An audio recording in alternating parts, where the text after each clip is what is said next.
We want to continue now from where we left. We left on exchange rate quotations, specifically on determining exchange rates from the given exchange rates, which we call cross rates or implied exchange rates if you are given exchange rate for the other related currencies. So I'm sure you got that. So let us now proceed on how, and also we escalated and talked about money market hedge, using money market hedge for a Forex receipt, for a Forex payment. I'm sure that stuff, you now know that. So we want to escalate it now to discuss the use of currency futures to hedge exchange rate risk. You know, what, there's similar terminology between, we can say future, and then we can equally say forward. It might appear like we are saying the same thing, but we are actually saying a different thing. The issue is a forward contract is an over-the-counter derivative contract, meaning terms and conditions are dealer-made or they are agreed upon by the parties involved. That's a forward contract. Then futures, on the other hand, these are not over-the-counter derivatives, but rather futures are exchange-traded derivatives, meaning there is an established market for futures contracts.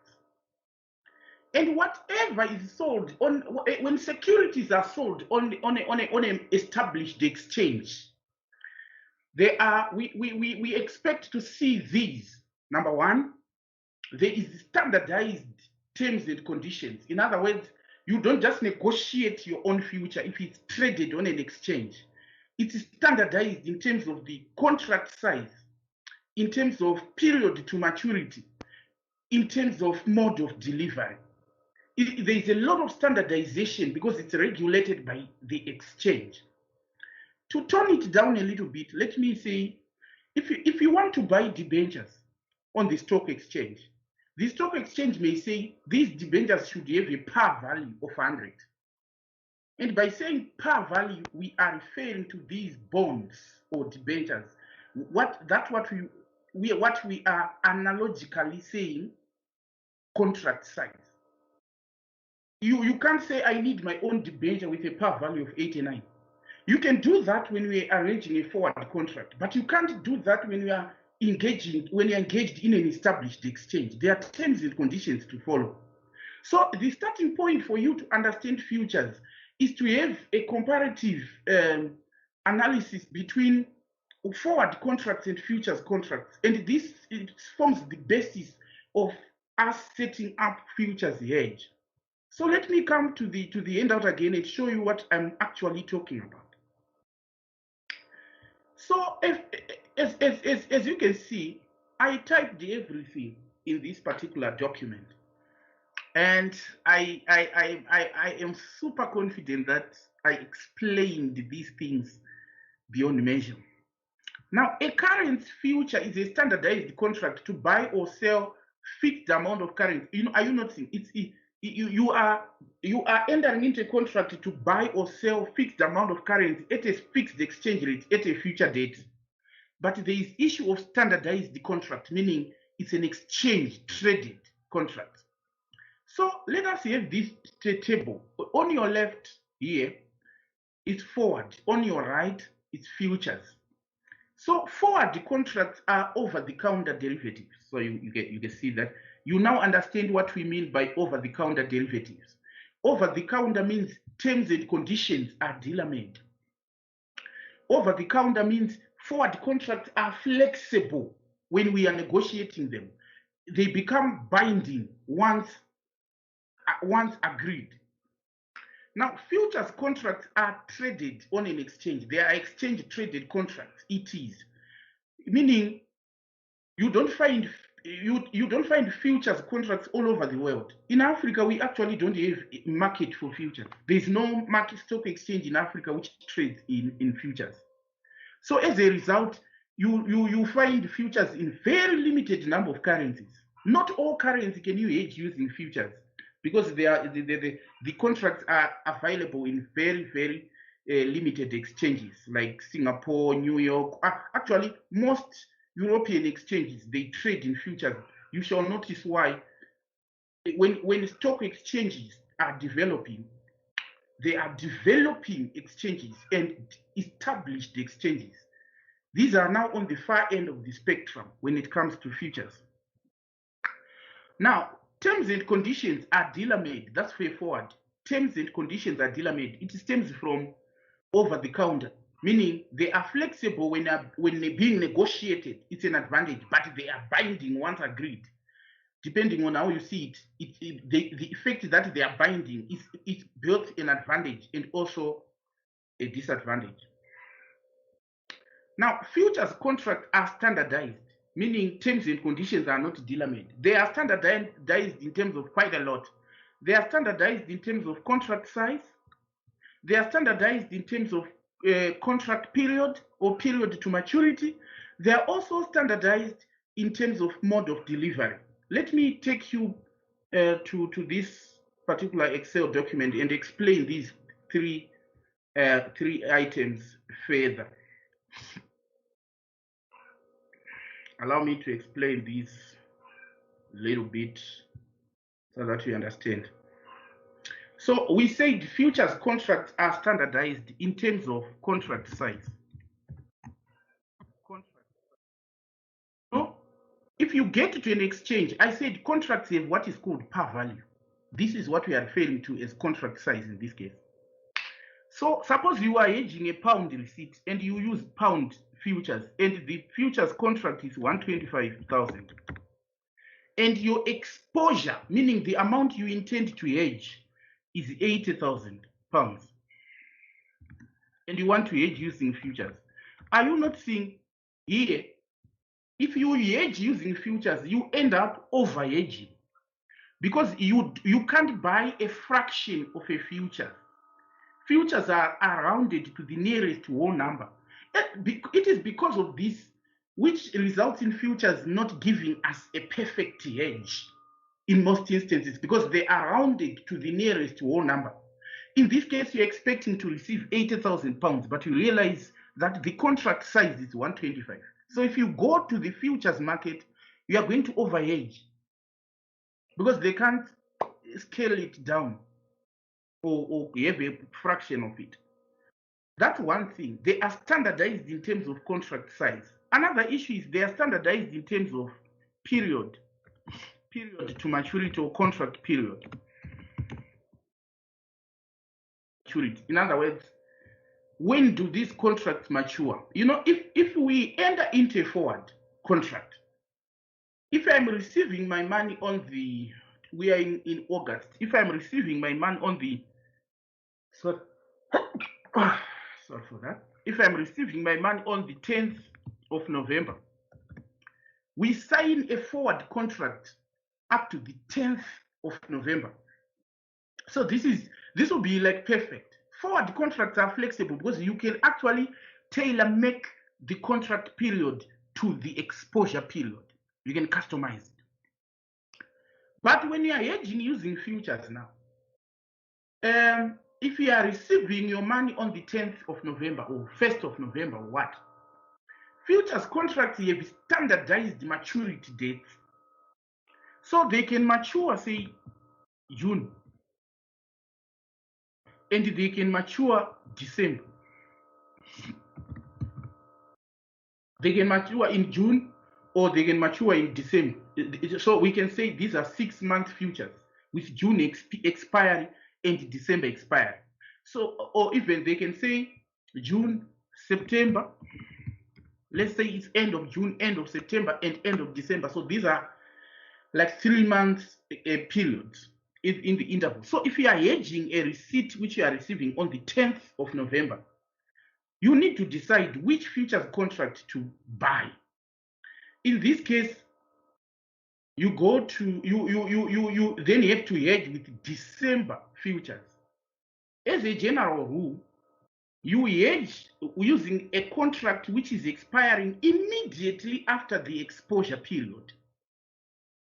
So if your exposure period is November, the contract you use to hedge cannot be September futures, because on September futures you are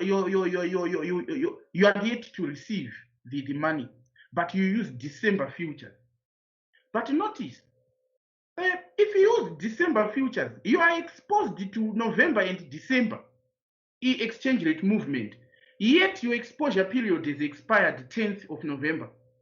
What it means then is you are exposed to exchange rate movements which will happen after the 10th of November. We call these unexpired basis or exchange rate movements. So I've said something there that the term given to exchange rate movements is called basis. So because if your contract period expires later than the exposure period, you are exposed to exchange rate movements after your exposure period, and these are known as unexpired basis. I shall come to that. And then we say the futures contracts are standardized in terms of mode of delivery. In terms of mode of delivery. So what do we mean by mode of delivery? Mode of delivery. Here is how it goes.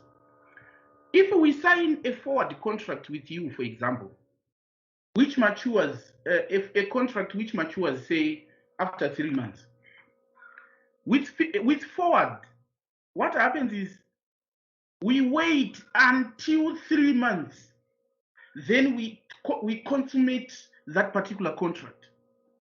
You get it? We wait for 3 months. If you say you are going to pay Forex in 3 months, we wait for 3 months with forward. But the futures contract is different because these are traded on the exchange. And you know what exchange does? Exchange opens in the morning and closes in the evening or afternoon. So what happens is there is this element of daily settlement when it comes to futures. You don't wait for 3 months, but futures are marked to market daily. So let us say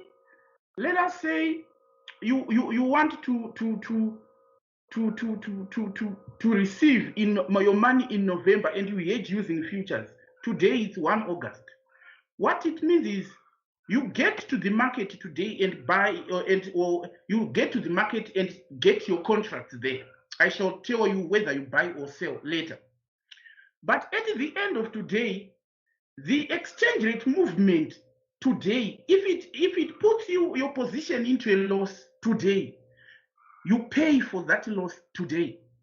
If the exchange rate moves favorably today, you get paid today. And that element is called daily settlement or daily marking to market. Here is how the mark to market process works. If you get to a futures market, there are market participants there, which we refer to as clearinghouses or brokers or whatever name, dealers. So if you want to hedge using futures, you tell them your position to say, I'm expecting to pay 80,000 pounds in 6 months' time. So depending on the exchange rate for the pound and your currency, they assess the risk that we are facing on that day. And they tell you to deposit a specific amount into a margin. You open a bank account. They open a bank account for you.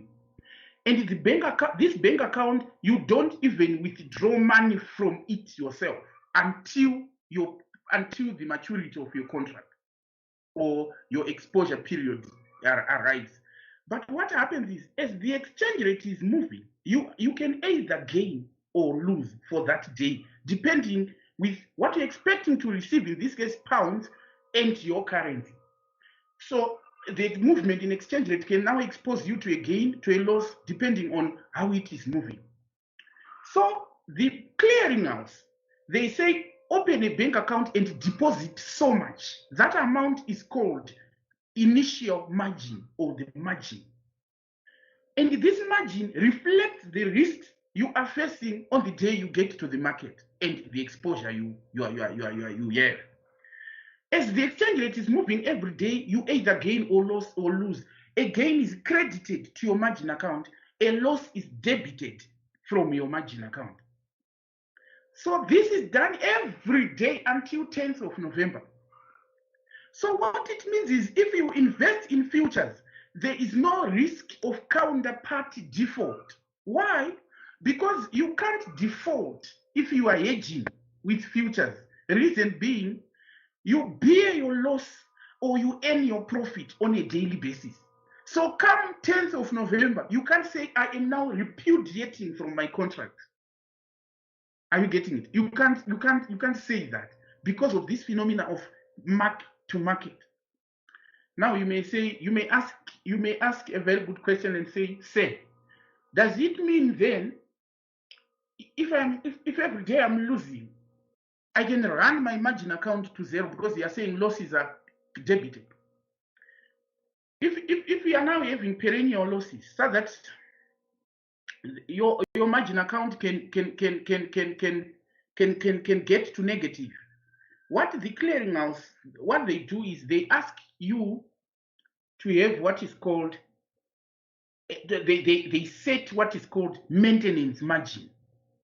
Like what you do with bank accounts, there's amount you put in the bank that your balance should not fall below that. So the margin, the brokers or clearinghouse, they set a maintenance margin. And then if your margin account balance, because of daily losses, for example, runs below the maintenance, you receive what is called margin call. A margin call is a requirement, it's an instruction from the clearinghouse requesting you to deposit money into your margin account to bring it back to the maintenance margin, and so in some to the maintenance level. In some instances, the margin call might be to bring it back to the initial margin. You get that? That's what we are saying by saying futures contracts are standardized in terms of mode of delivery. The element of daily settlement. Sure, you're getting that? Then, continuing. So, look, forward contracts are settled on maturity, and there is no commitment fee or margin requirements. So this is an advantage. If you go to the forward, you are not required to deposit a certain amount of money into a margin account with forwards.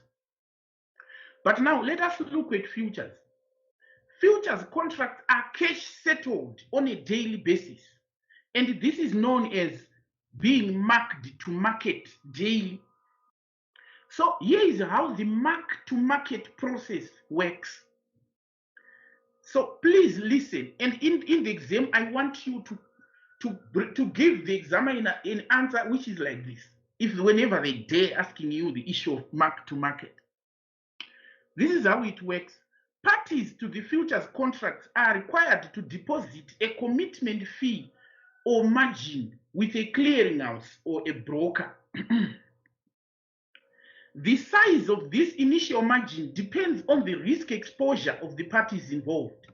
I told you this.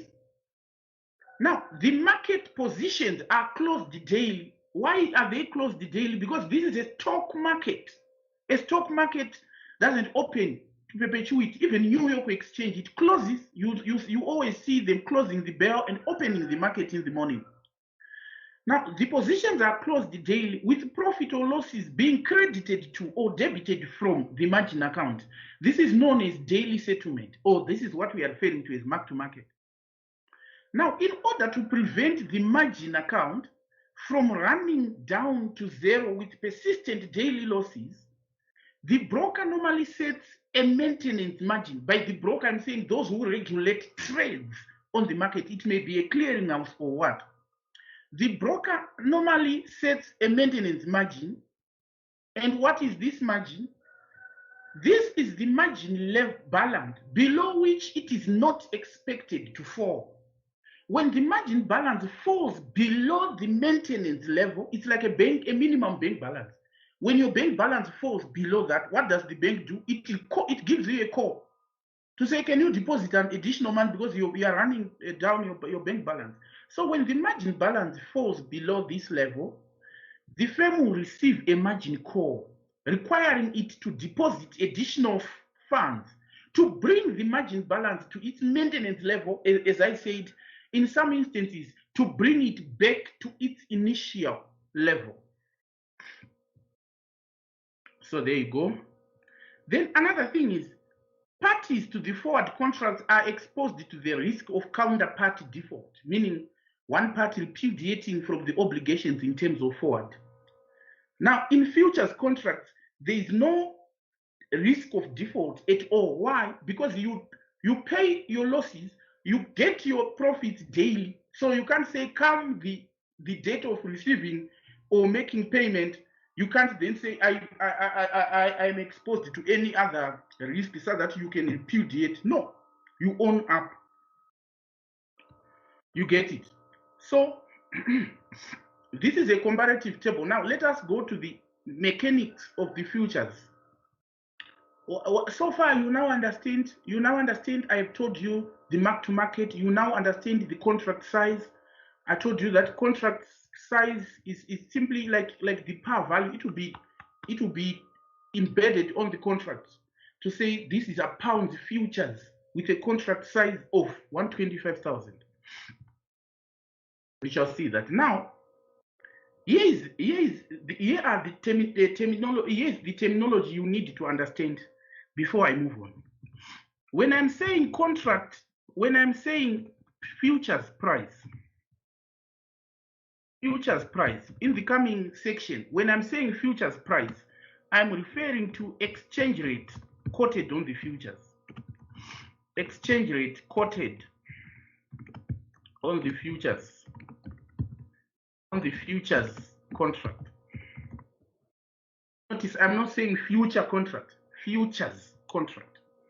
That's the proper way of saying it. You now understand what I'm saying when I say futures price. I'm referring to the exchange rate which is quoted on the futures. So if you get to this market, you're expecting to receive money on the 10th of November. To make it easy, let us not say 10th of November, let us say 30th. You're expecting to receive money on the 30th of November, and here's the deal. You get to the market and they will tell you that you can hedge with December futures, and their price is, let's say the price of December futures is 0.85. Suppose this is pounds per dollar. Pounds per dollar. You want to hedge the pound. So if they say this is the price of December futures, and today the exchange rate, which we call spot, which is today, the exchange rate is 0, so now you can say the price is 0. So the spot price, it means the spot exchange rate is 0.8, and they tell you, because you want to receive on the 30th of November, hedge with December futures. So you now understand. Now the exchange rate then moves from now to December, and this movement in exchange rate, this one is called basis. Movement now, basis, and what by now we are saying 1 August. By saying now we are saying 1 August. So how many months from 1 August to December? It's August, September, October, August, September, October, November, December. 5 months. So this is basis for 5 months. You now understand basis for 5 months, it will be 0.05. Now amongst these bases, because you want to receive or pay your money on the oh, I just said 4 months. I wanted to say 5 months. because you want to pay or receive on the 30th of November, between now, which is 1 October to 30th of November, we say the exchange rate or movement has expired, and we call these expired basis. Expired basis. You get that? This is expired basis. And now that you pay or receive on 30th of November, it means the other bases are yet to expire, and we refer to these as unexpired basis. Unexpired basis. This is, I'm just showing you the terminology used.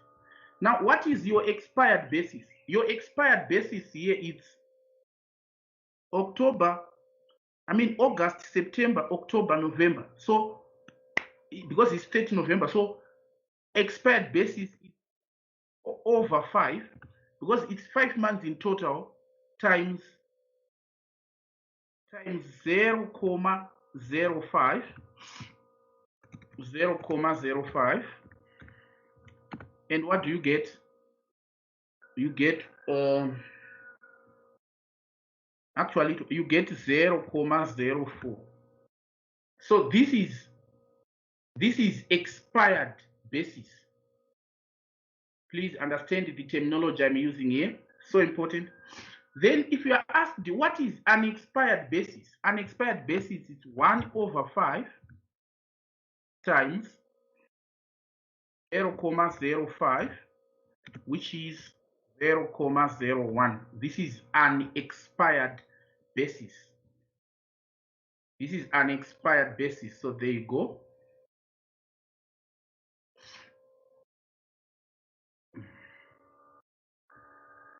Okay, so let me unmerge these cells so that it makes a lot of sense. So this is an expired basis. You get that? Okay.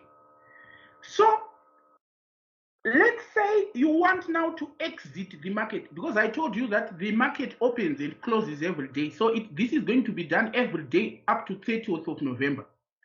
And are you not seeing, because you are given the futures price for December, there is no futures price on the day you exit the market.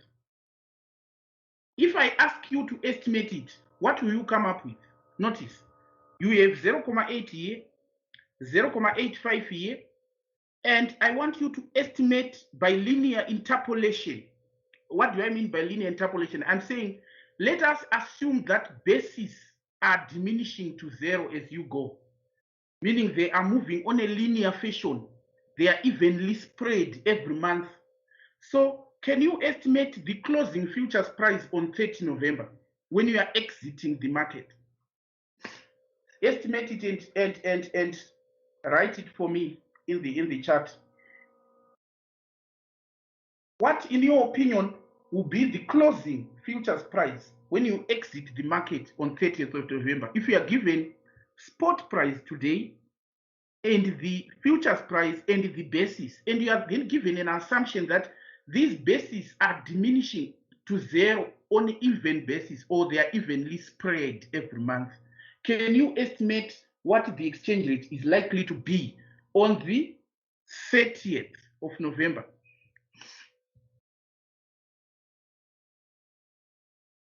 Okay, I'm expecting to see people typing on this one.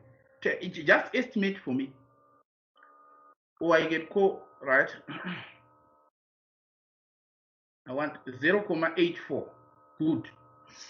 So this is what the exchange rate is like. So are you not seeing, on the day you exit the market, what you do is you estimate the closing futures price, because you are no longer a part.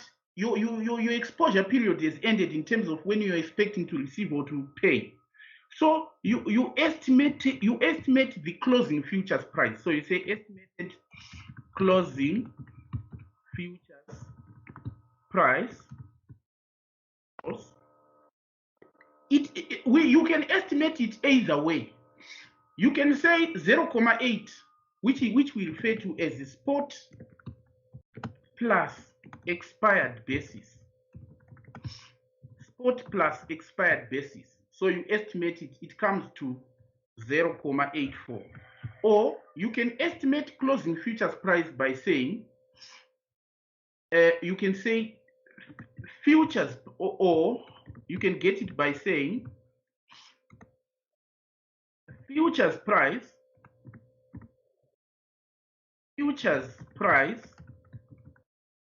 is an expired basis.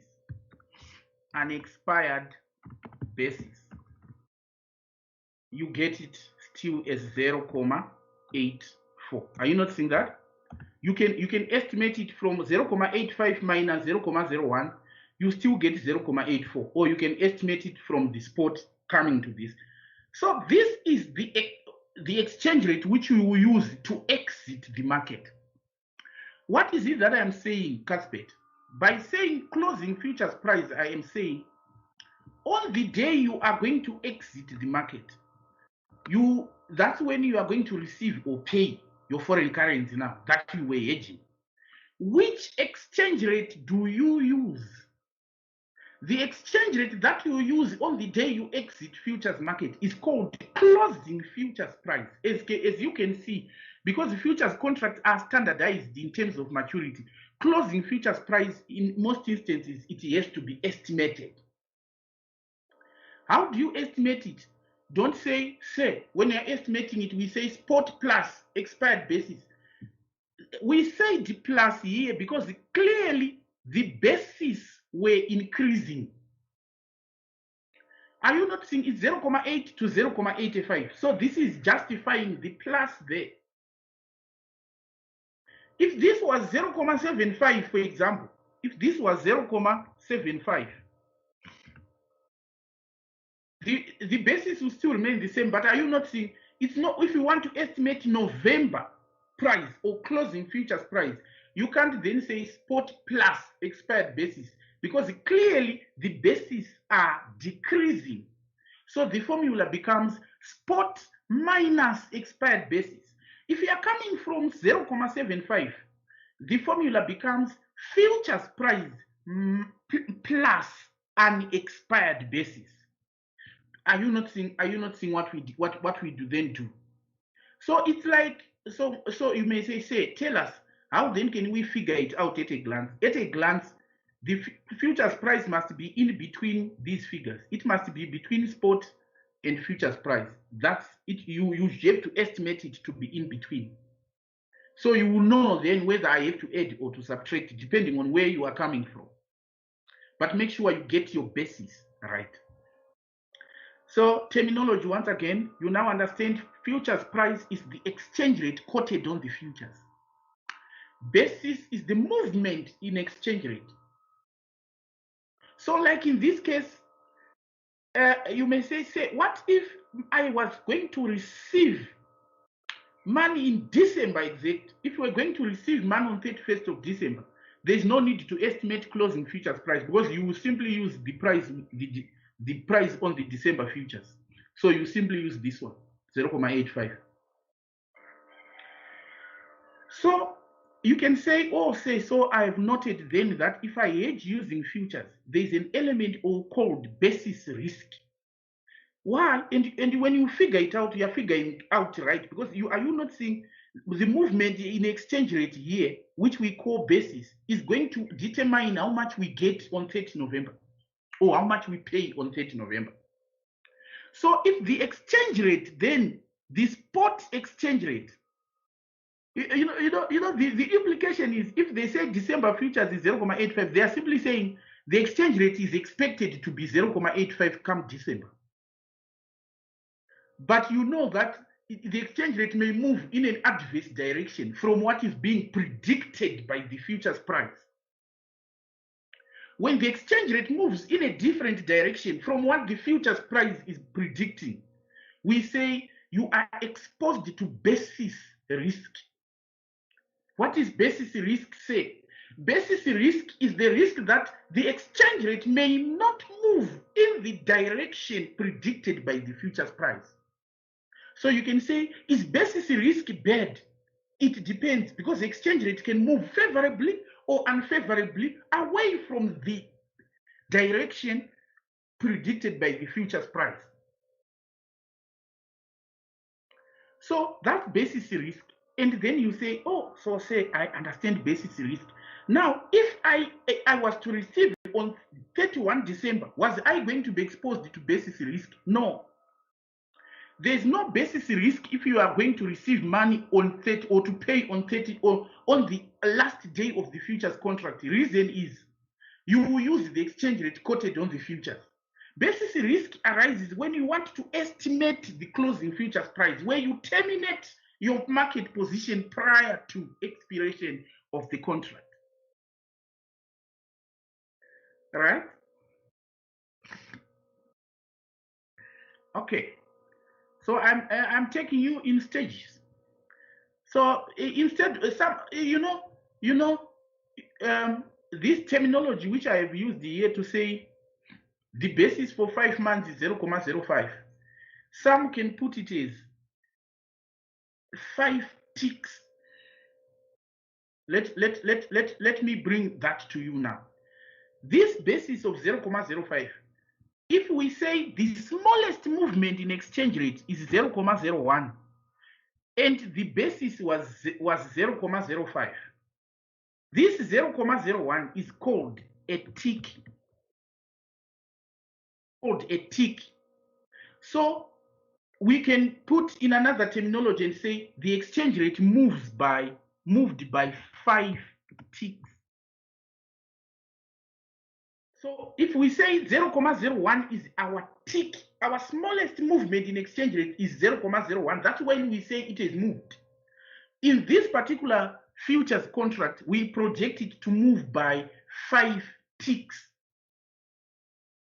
Now, you may say, of what use is the knowledge of ticks? The issue is when the exchange rate ticks or it moves by the smallest movement, it exposes you to a gain or profit. So when we are now effecting the mark-to-market or the daily settlement that I alluded earlier, we say if it ticked by 2 ticks, depending on the direction of those ticks, you were either gaining or you were losing. You were either gaining or you are losing. The amount that you gain or lose on each tick is called the tick value. So we can say if the exchange rate moves by 0.01, the tick value is 25. What it means is, if we say the tick value is 25, what it means is you either gain or lose $25 depending on the direction of the tick. If it's favorable, it's a gain. If adverse, it's a loss. Okay. Sorry, is that? Oh, it's another chart. It's on another chart. It's fine. Are you getting it? I'm introducing the terminology of ticks because I just want you to understand terminology used. There is this thing called tick. So you now understand tick, smallest movement in exchange rate, tick value, what you can gain or lose on each tick. So if the tick value is $25, it means if the exchange rate moves by 0.01, you either gain or lose $25. So if on a day you lost 8 ticks, suppose on a day you lost, say, 5 ticks, it means your loss was 25 by 5. 25 by 5, that was your loss. So your loss was 125. It will be debited from your margin account. If it was a profit, it will be credited to your margin account. And this is repeated on a daily basis.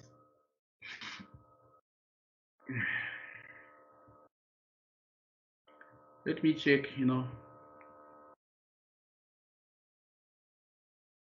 who is sending what. Okay, fine.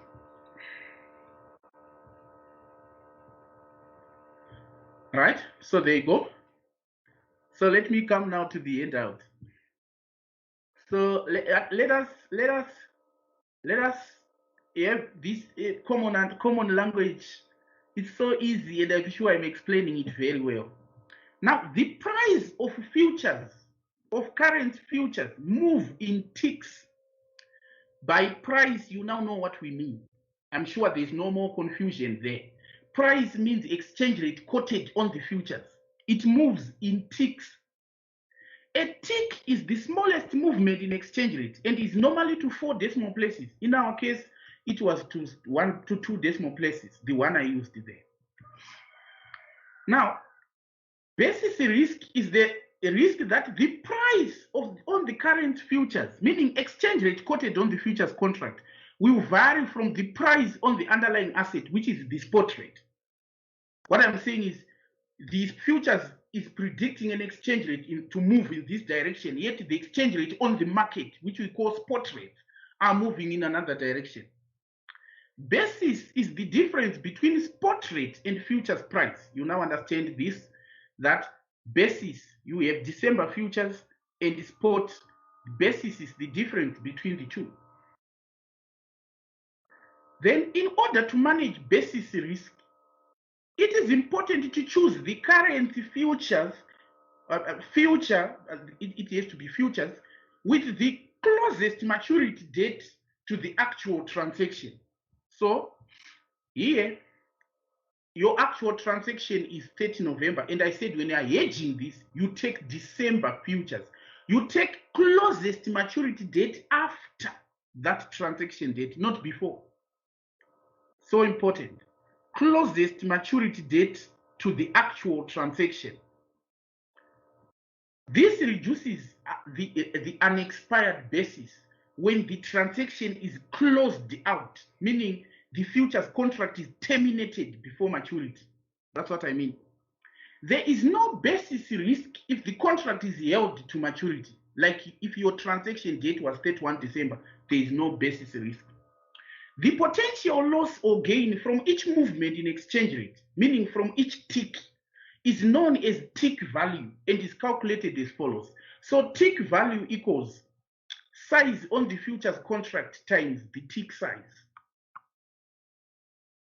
So this is basically how we calculate the tick value. So here's how you set up the futures hedge.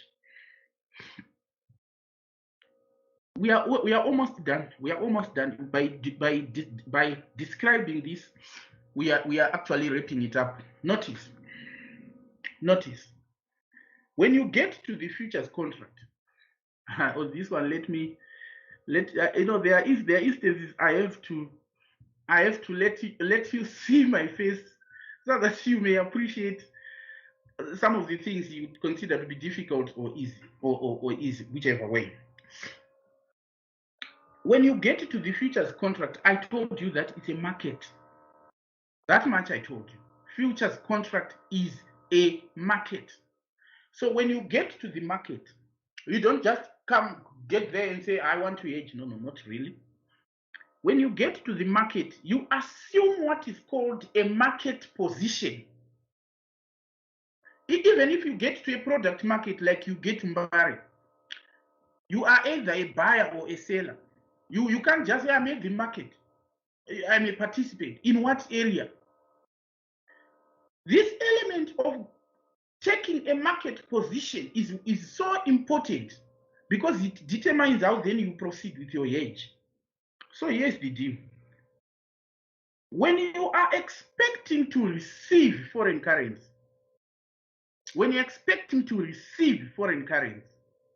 it means at some point you have to sell that foreign currency. So what do you do when you are hedging using futures, currency futures, when you are expecting a forex receipt? What you do is you assume a short position because you want to sell them later. So you sell current futures contracts now. Let me repeat. This is what you'll be asking yourself in the exam. I'm expecting to receive foreign currency. What will I do with it? I will sell it to get my own currency. So what is my position? My position is to take the sell side because it is the exchange rate on selling it that you want to hedge against. So if you are getting the selling side, you say you go short on futures contracts, meaning assume position to sell currency later. Are you getting it?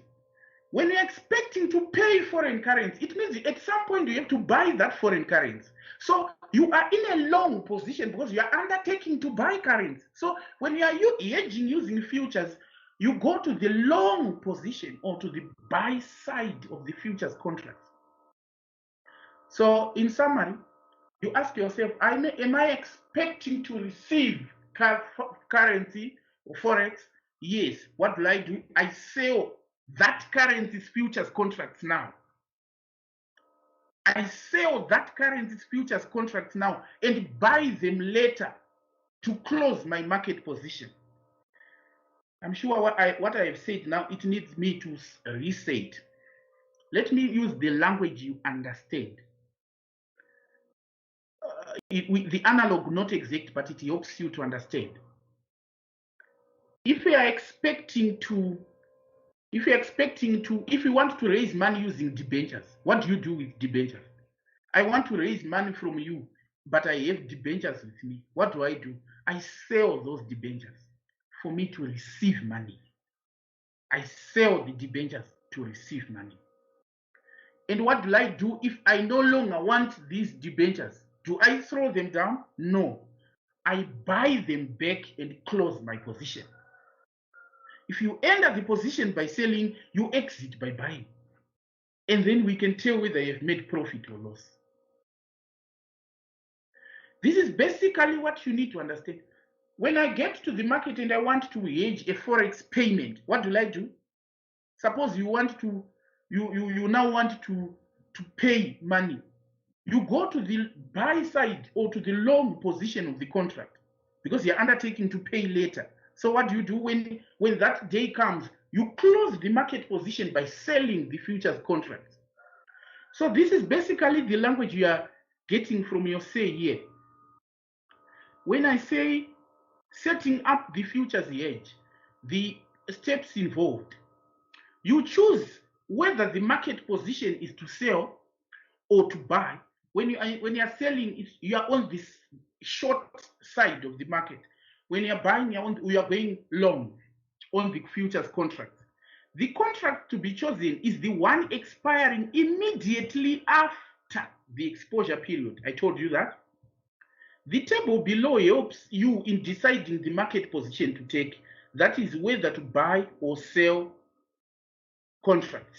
Pay attention to this one. Attention. I need to tell you this table in stages. So I'm talking of what we are seeing here. You ask yourself, if I'm expecting to receive pounds, what do? I sell pounds futures contracts now and buy them later to close my market position. You now understand this language. When I'm expecting to pay pounds, what do? I go to the buy side of the current futures, meaning I go long and then I sell them later to close my market position.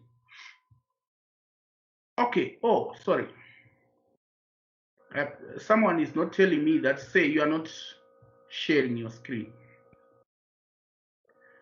So this is the screen share. So important. Let me repeat. This is the table which then helps you if you want to know whether do I buy futures contracts or do I sell futures contracts. Now the first statement I said is you ask yourself this question.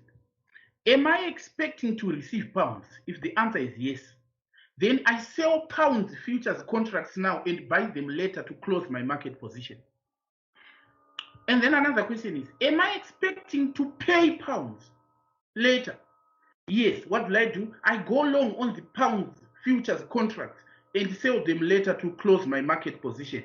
Going long means assuming a buy position. Going short meaning sell position. Now, this again needs some explanation because you may say, I understand what you've just said. I understand that, but can you tell me that if I get to the market, do I get there with a bunch of contracts and begin to sell them? Because it might look like that's what I'm saying. That's not what I'm saying. What I'm saying is this is a market position to take. The futures, remember, the market itself is regulated by clearinghouses, by brokers, by dealers, etc. So when I'm saying sell, the broker we calculate the number of contracts that you are eligible, and then create your margin account on the sell side. That's what I'm saying. It's not like you get there and begin to sell. No. When I'm saying go long or buy futures contracts, I'm not saying you get there and begin to buy them now, like buying actually. No. The broker will create a buy account for you and then ask you to deposit a margin which is equivalent to the contracts you are eligible to. That's what you then deposit. And you are on the buy side. So these two positions, now if the exchange rate is now moving, depending on which position you are, you either gain or lose. And the smallest movement is called ticks. You understand that? Okay, so continuing, let me share.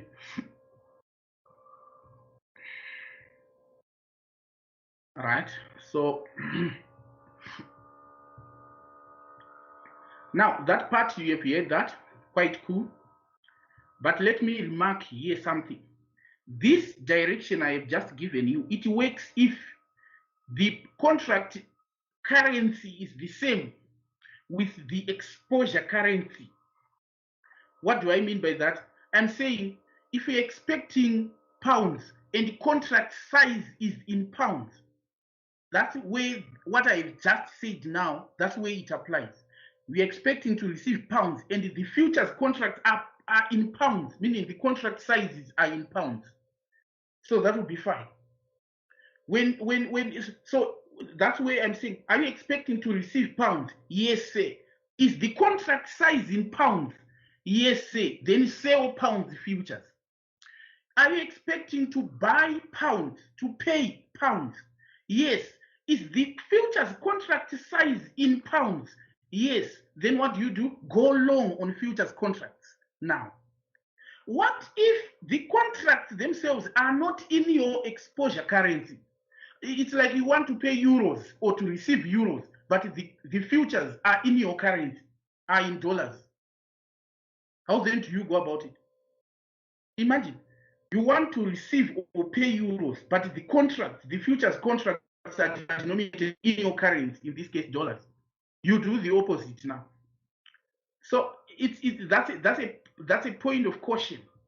Before you proceed, before you memorize these, notice what I have said here works if the currency on the contract is the same as the currency you are expecting to receive or to pay. Done on that part. Now let us look at a situation where the currency on the futures contract is your domestic currency. This time it's not Forex. If the currency is your domestic currency, all you have to do is do the opposite. Because instead, when it's now your domestic currency, it's now you who is now buying the foreign currency with your domestic currency. So to memorize this in a manner that will don't give you any confusion, what I encourage my students to do is, I encourage you to notice this first part. It's easy. You ask your neighbor, is the futures contract priced in the currency I'm expecting to pay or receive? All I have to do is, if I'm expecting to receive, I sell current futures. If I'm expecting to pay foreign currency, I buy current futures, or I go short or I go long. That's what it means. Then, this only works if the currency is the same. We are expected to pay and the one which is quoted on the futures. But what if what is quoted on the futures is your domestic currency? Just to say to yourself, I do the opposite. In other words, what I do here is what I then do here. I swap it. Because it's now me who have my own currency. Not like I'm now selling the forex to get my currency. You now have it because it's denominated in domestic currency. Now, so this is the first step, to know which market position to take. That's step number one. Do I buy or do I sell? Step number two is you determine the number of contracts. So the number of contracts is easy. I told you that contracts have a par value or contract size. So here is me intending to hedge $1,000. 1 million, sorry. And the contract size is 125,000. How many contracts do I buy? I just say 1 million divided by contract size. So the number of contracts that I buy or that I get is 8. You now understand why I'm not saying that I buy per se, because it depends on whether you are receiving or are you selling. So if I was selling, I say the number of contracts that I sell is 8. If I was buying, I say the number of contracts that I go long on is 8. So still, you understand now. How do we calculate contract size? Contract size is easy. It's simply dividing the amount being hedged. I mean, how do you calculate the number of contracts? Dividing the amount being hedged by the number of contracts. But here's the deal now. Look at this now. Suppose this is what I'm expecting to receive, pounds. Contract size here, pounds. Right? So this is perfect. I'm expecting to receive pounds, contract size pounds, so number of contracts 8. What if I'm expecting to receive, what if it was exactly the same like this, but contract is in dollars, like this?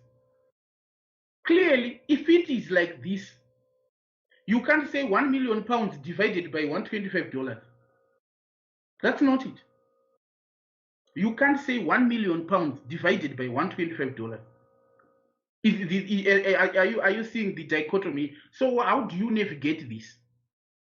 When a contract is now in pounds and your contract is in dollars and you're expecting to receive 1 million, you first need to convert this 1 million to dollars first.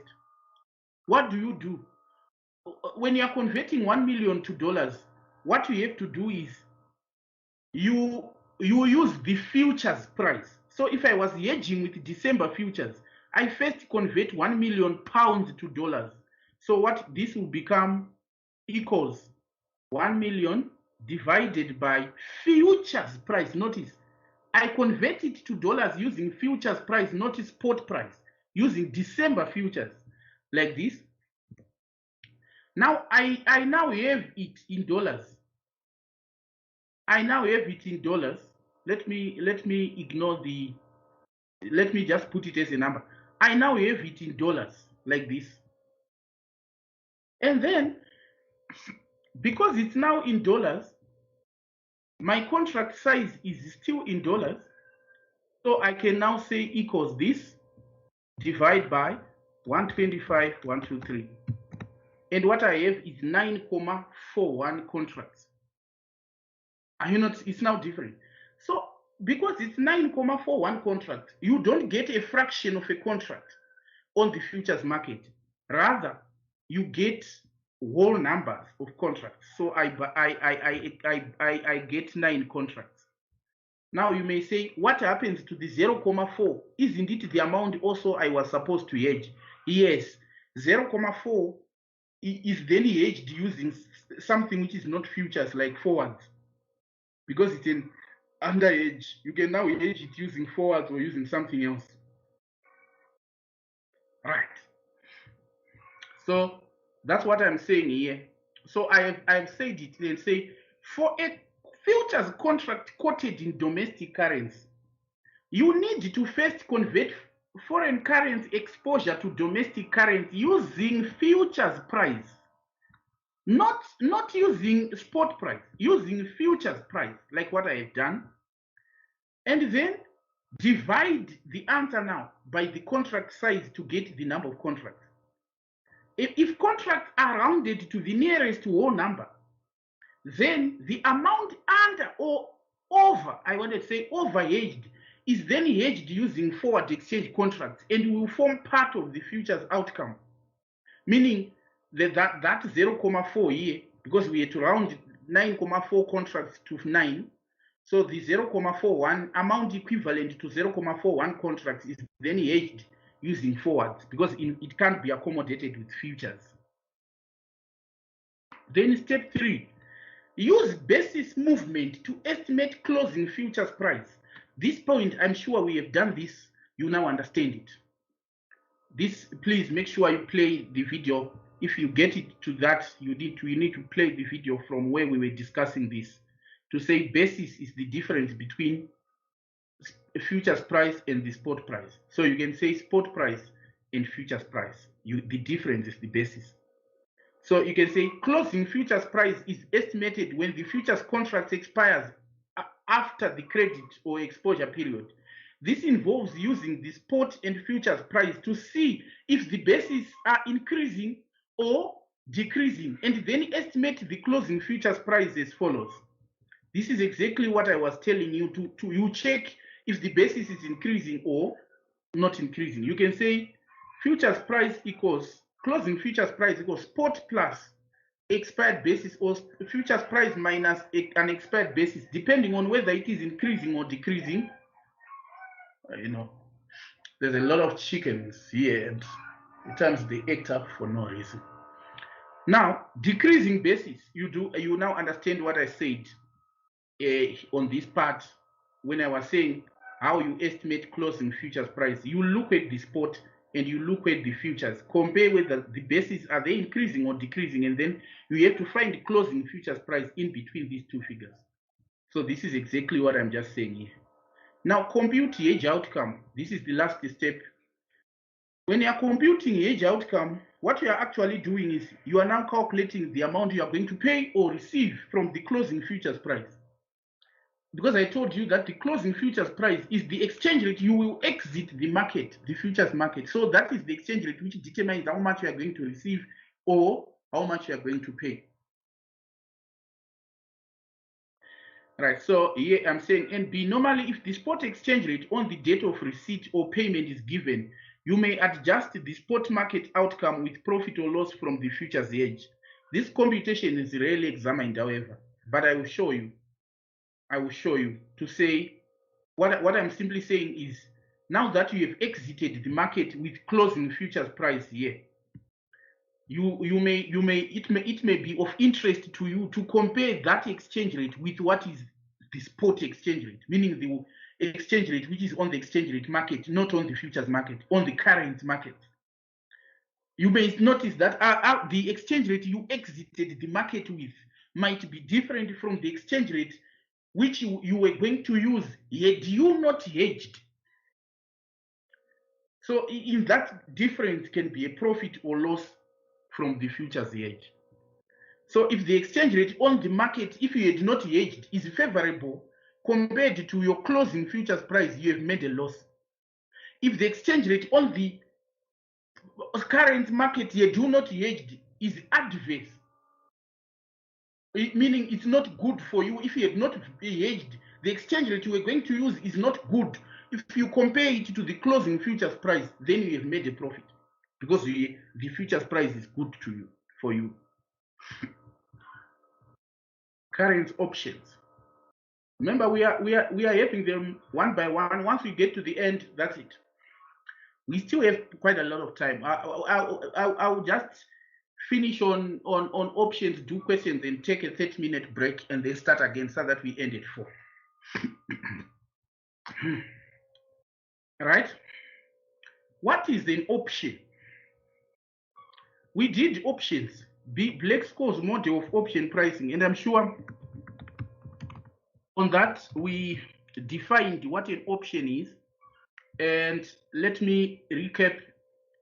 Option, its only difference from a forward is that it brings an added flexibility in that an option is a right but not an obligation to use a specified exchange rate at a specified future date. Let me repeat. An option brings added flexibility to forwards and futures. In what way? Say, in this way, unlike forwards which are binding, or futures where you have to pay your losses daily, etc. Options, there's nothing like daily settlement or stuff. Or option, you just say, we shall use this exchange rate on 30th of November. And that if 30th of November comes and the exchange rate you had said you use is not favorable, You just let the option lapse because it was just a right, not an obligation. Simple. So options also can be over-the-counter options.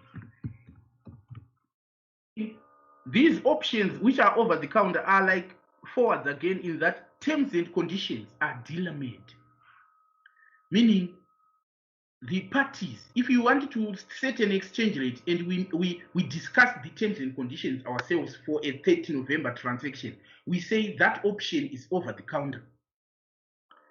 Options can be exchange traded like futures. If options are now I wanted to say current options. If options are now exchange traded like current futures, it means they are now standardized. There's now a standardization in terms of contract size, in terms of period to maturity, and in terms of mode of delivery. But it's simply contract size, period to maturity, but not necessarily mode of delivery. Because contract options are just a right, but not an obligation. Right. Another thing is, now that an option is a right, you have to pay something for that right, especially on exchange traded options. On over-the-counter, you may not pay something, but on exchange traded options, you have to pay something. The reason is you don't just pick a right. You don't just wake up overnight and say, I have a right. No. Rights are paid for. You know that? So that the amount you pay for that right is called premium on that option. And this is paid at the beginning, not on 30 November. If you enter the options market today, for you to secure the right to buy or sell foreign currency at a specified exchange rate, you pay premium. Whether you're a buyer or a seller, you both pay because these are rights. Now, coming back to this, there is a right either to sell currency and there's a right to buy currency. So a right to sell forex, if you have got a right to sell forex, that is if you are receiving forex. If you are receiving forex, it means you have a right to sell it later. And when you are using options, so you buy what is called put option. Let's say currency put option. What does it mean? It's simple. I am expecting to receive pounds. So what will I do after receiving them? I will sell those pounds. So what do I do on the options market? I secure the right to sell, and the right to sell is called put option. So I buy a pound put option with that exchange rate that I'm having a right one. So this is a put option. Now, if you are securing the right to buy forex, suppose you want to buy forex, and one who buys forex is the person who wants to make a payment.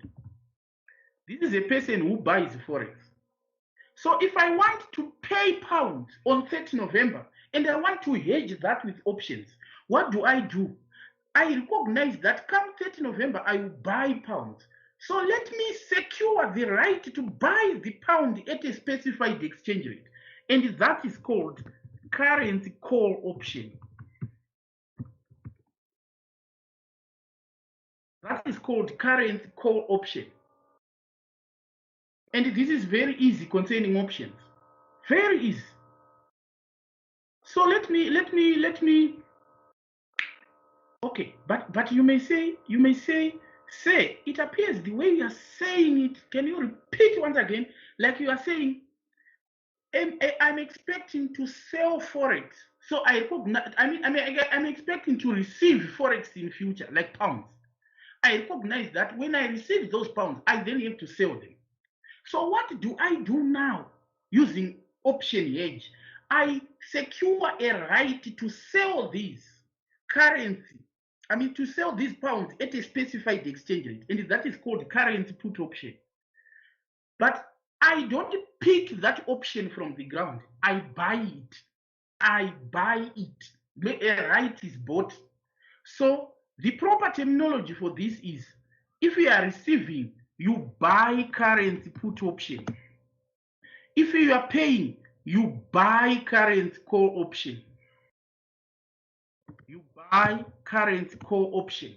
You now understand this word buy. It implies that rights are not picked from the ground. You pay a premium to secure a right. That's what this word buy means.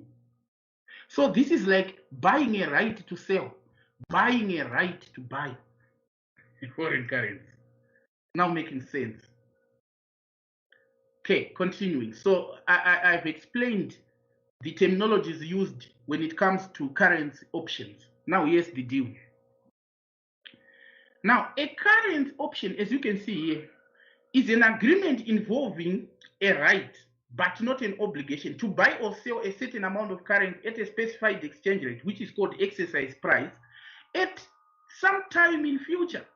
Thus, unlike forwards or futures, options bring in added flexibility in that they are just rights, not obligations. However, with exchange traded options, a non-refundable premium is paid at start. So the premium is paid and the premium is non-refundable. So even if you then choose not to exercise the option, suppose you had said, I will use the exchange rate on the option, come the day 30 November, you realize that, oh, the exchange rate on the spot, on the market is actually better than on the option. So I no longer want to exercise the option. You don't get repaid or refunded your premium. So the premium is the maximum loss from not exercising the option. Right. The premium is the current value of the option. So no premium is charged on over-the-counter or negotiated options. I say this. The premium is usually given in cents per unit of currency. So if it's in cents, if they give you a premium in cents, what you have to do at some point is to divide it by 100, unless it is not in cents. To divide by 100 is to bring cents to dollars. But if it's not in cents, there's no need for you to divide by 100. Here are the simple steps in setting up an options hedge. But you now need to know that an option to sell foreign currency is called a put option, whereas an option to buy foreign currency is called a call option. Understand that part? And then step 1, when you are setting up an options hedge, you choose the type of the option and the market position to make. Meaning, do I buy or sell? This is very important. So as with futures, I was just to let you know that the understanding is the same. In futures, we said when you're expecting to receive currency, you sell. So here, as with futures, the currency option to be chosen is the one expiring immediately after the underlying risk exposure period. Meaning, if you are going to pay on 30 November, you get option which is expiring just after. In this case, it will be December. The table below gives guidance on whether to buy or sell options, that is, whether to go long or short on options. What it means is put or call, so to speak. I remember when I came up with this table, I wasn't making life difficult for myself. No. I was asking myself, am I expecting to receive foreign currency? Then I say yes. So what will I do when I receive that? I have to sell that foreign currency. So what do I do now? What I do now is to secure the right to sell. And securing the right to sell is called buying a currency put option now. Simple as that. So buy currency put option now to secure the right to sell the currency at a future date. Buy currency call option now to secure the right to buy that currency at a future date, meaning using the exchange rate which is quoted on the option. And the exchange rate which is quoted on the option is called option price. All right? For the purpose of our terminology. Right. Then, as with futures, I said, if the options are in domestic currency, you do the opposite. At this point, get it right, because it makes a difference between can you imagine if the same question has got futures and the same question has got options, and you miss out this part which I'm referring over and over again, that you're expecting to receive pounds and the option contracts are in dollars. In this case, if you're expecting to receive, you now buy core options now. You do the opposite. You know, knowledge of whether to buy a core option or to buy a put option is important, because it helps you to calculate the commitment fee or premium. The premium on a core option is different from the premium on a put option, because these guys, they don't face the same risk. Right.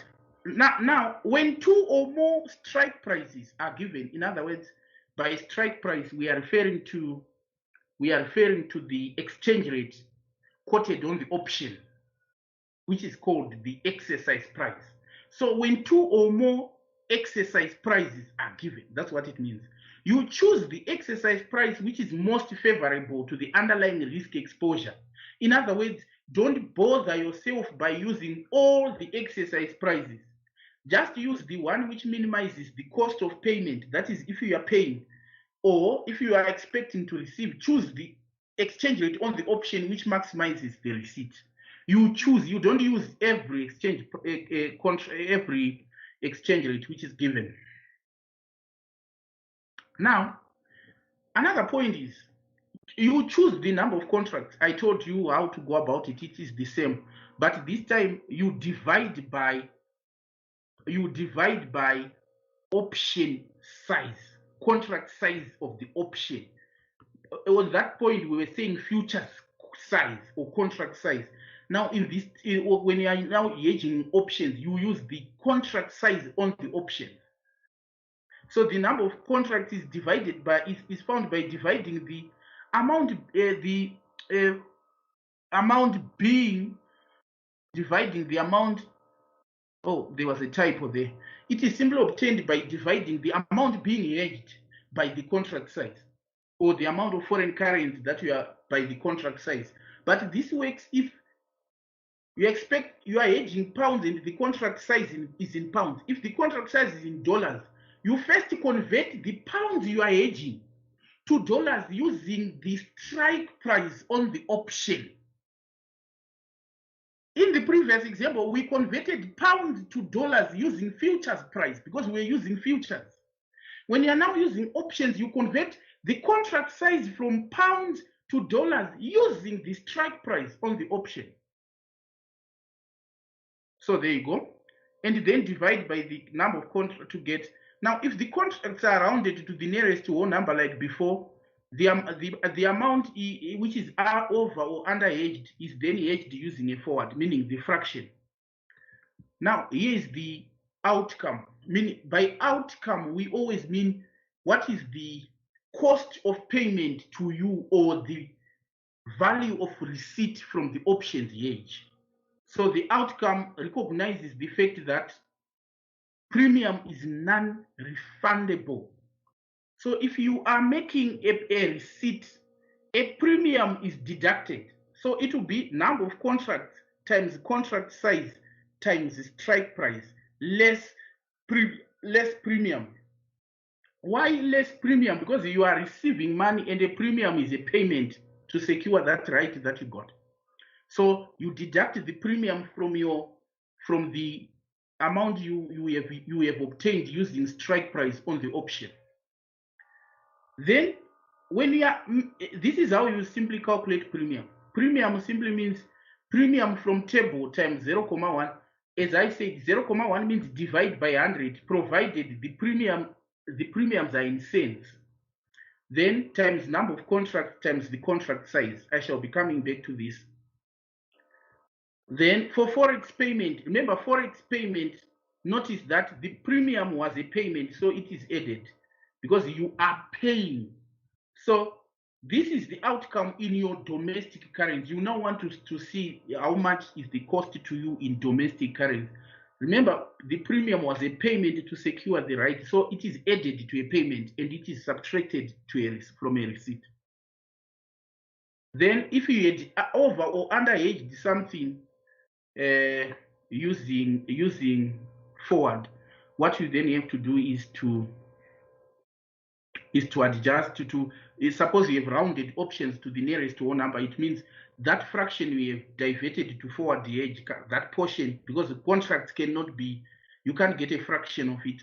You then have to bring that fraction here again when you are calculating the net outcome. All right, so what I want us to do is to do the two questions on these, and then we take a break. This is September 2018, Washi Company. As you know, examiners, they ask other staff to take, actually discursive parts of the question are the ones where you get easy marks. And as you say, you now understand now that, as you say, I don't ignore the discursive parts of the question, because from experience, that's that they make a difference between 48 and 58. So let me read this particular question. He's saying Washi Company is a large unlisted company based in Japan, and its local currency is the Japanese yen. It manufactures industrial equipment and parts. Initially, Washi Company's customers consisted of other Japanese companies, but over the last 12 years, it has expanded into overseas markets and also sources its raw materials from around the world. All this, you need to take note of all this because you shall need it somewhere. The company's board of directors believes that the strategies of overseas investments through subsidiary companies, branches, and joint ventures has directly led to the company's substantial increase in value over the past few years. So in other words, their strategy, which they are doing already, is bringing results. These are so if a question says, what are the benefits of investing in overseas markets? Don't just theorize if we give you these points. There are again points where you have to relay to the examiner that research over the past few years, directors of Washi are now convinced that this is bringing results. It's bringing a substantial increase in value, and that alone is an advantage. Then Washi Company's board is considering investing in a project based in Aaron, whose currency is the Aaron Rand. It believes that the project will be an important addition to the company's portfolio of investments because Washi does not currently have a significant presence in the part of the world where Aaron is based. It is intended that the project will commence in 1 year's time. Fine. Details of the project. Washi intends to finance the project through the proceeds from an agreed sale of a subsidiary in Europe. Remember, Washi is in Japan. So they want to sell a subsidiary in Europe, with any remaining funding being met by additional debt issued in Japanese yen. The company is due to receive proceeds from the sale of subsidiary in 6 months' time, and then invest these in short-dated Japanese treasury bills for a further 6 months before they are needed for the project. So there you go. Right? Washi uses a centralized treasury which hedges expected future receipts against currency fluctuations.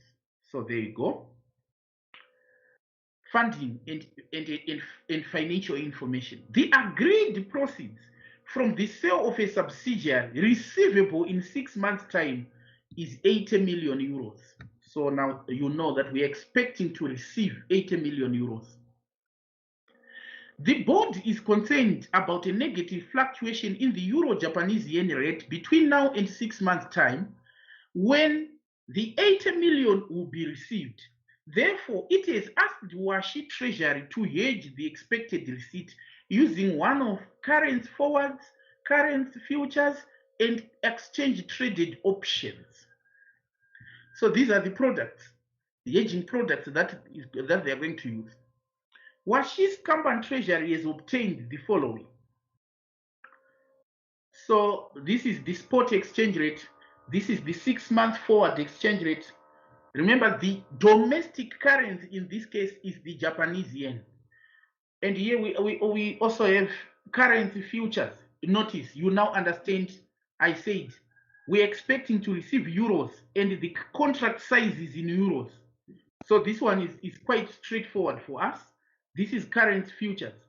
There's a futures contract expiring in 4 months and another contract expiring in 6 months, in 7 months.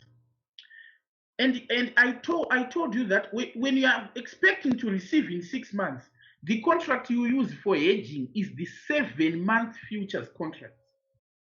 You take the one expiring immediately after your exposure period, meaning you're expecting to receive in 6 months, so you hedge with 7-month futures contract. Now, current options, contract size, as you can see, this time it's the same with futures, but it doesn't mean it is always like this. Exercise price. Now, now we have got exercise price quotation, meaning when the exchange rate is Japanese yen per euro. That's what they are telling you. And the premium quotation, they are Japanese yen per euro. Premium is the right. Because you're expecting to receive, you either buy in this time, because you want to receive euros, it means you will sell those euros at the option price. In this case, the option price is 126. So you will exchange the euros to Japanese yen at 126. This is the strike price quoted on the option. But for you to secure this right to sell the euros at 126, you pay. And the amount you pay is called premium. So you need to know, is it the premium on put? Is it the premium on calls? In this time you will sell, so it's a put premium. On which contract? On a 4-month expired contract or on a 7-month expired contract? On a 7-month expired contract. So every detail I have said, you need to know it. Because you'll be given everything. So the examiner will be expecting you to pick the correct things there. But here is how you then answer it. Required. Discuss how investing in overseas projects may enable Washi to gain competitive advantage over its competitors who only invest in domestic projects.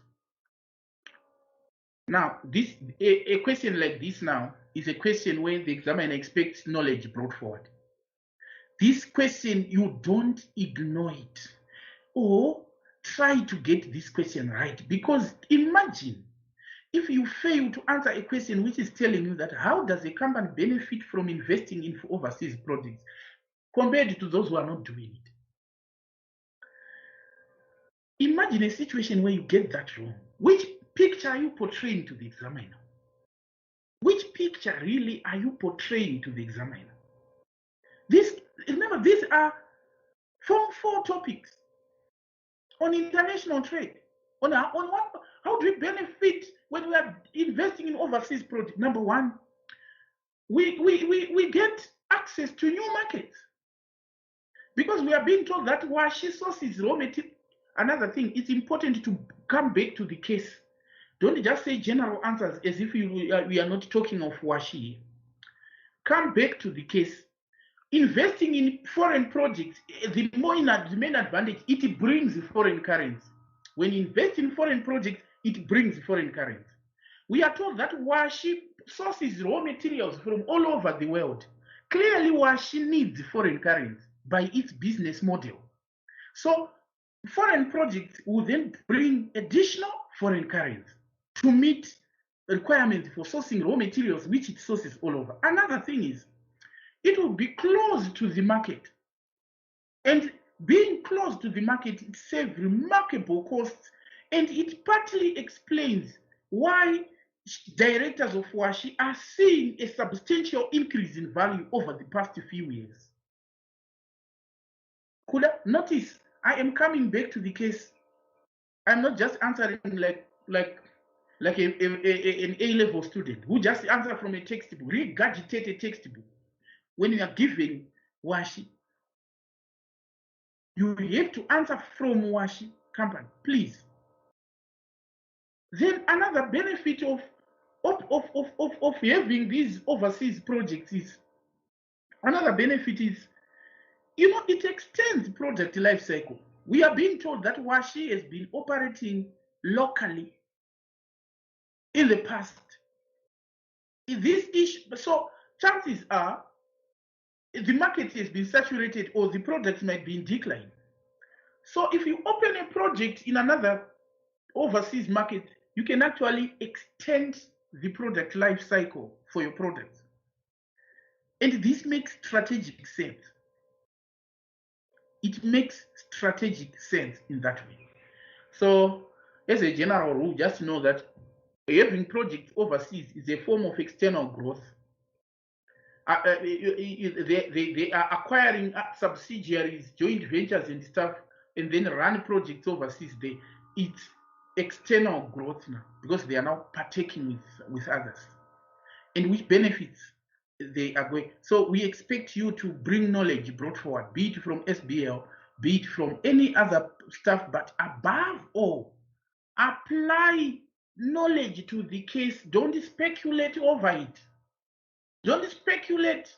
Don't say it will be close to raw materials, close to what? That amounts to speculation. You have to tell the examiner that we are told here that it sources raw materials.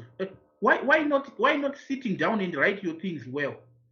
Because we are told the business model was that it has expanded into overseas markets and also sources its raw materials from around the world. Why not composing yourself and copy that statement? And then say, because raw materials are sourced from around the world, having projects overseas makes the firm, it enables the firm to be close in some instances to those raw materials, number one. Number two, sourcing raw materials around the world requires foreign currency. One way of generating foreign currency for washi is to have foreign projects, because they bring in foreign currency, which is needed for this business model. Another is close to the market, because we are told that and close to the market is partly leading to this recent growth, which has been identified by directors. Say it out that way. Don't say it like you are reading PPP kit where there's no case. You're just speculating on how washi might benefit. You know the business model of washi. We have told you. Unfortunately, as students, you think the very top part of it's of no use. It's a matter of just reading it through, but what you want is hedging only. No. Next. Next question is, discuss the advantages and drawbacks of exchange-traded option contracts compared to over-the-counter options. Discuss the advantages and drawbacks of exchange-traded contracts compared to over-the-counter options. You now understand its advantages and drawbacks of exchange-traded option contracts compared to over-the-counter options. Now, at no point is the question really saying define exchange-traded options. Though, as part of your answer, you may end up defining it, but it's not necessarily asked, as you can see. The examiner knows that you know over-the-counter options are dealer-made. They know you know that. They want you to tell us in what way are exchange-traded ones of benefit to over-the-counter options. The issue, you can start with benefits and say, exchange-traded options are standardized. So there's no time to discuss and come up with terms and conditions, which is the case with over-the-counter options. Over-the-counter options is terms and conditions are dealer-made. And it takes a lot of negotiations to fix these options and come up with an exchange rate. This difficulty is done away with exchange-traded options. However, on exchange-traded options, premium is paid and it's non-refundable, whether the option is exercised or not. On over-the-counter options, there is no requirement for the premium. So this one is a drawback on exchange-traded options. It's a benefit to the over-the-counter options. So this is basically a matter of playing the video from the start, where we begin to talk about options and make sure I understand it.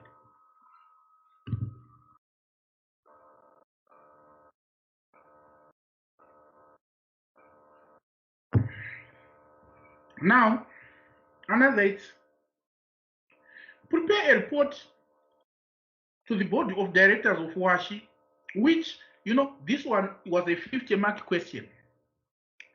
But on one was to estimate amount receivable under each hedging choice and advise which hedging method is preferable. This question had 12 marks, but there were other parts of that question which I excluded because I wanted to focus on this hedging, because you are doing hedging.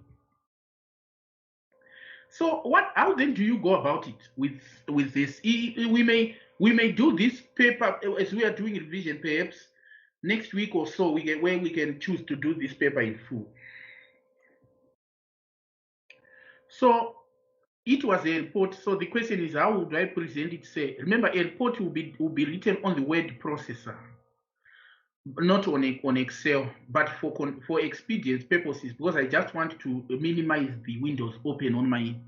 I will be like typing a report on Excel. You now know the format for the report, but because it's just an extract of the question, allow me to introduce how you do it. You say one, hedging outcomes, because the amount receivable under each hedging choices, we call these hedging outcomes. Now, this will be in the word processor, in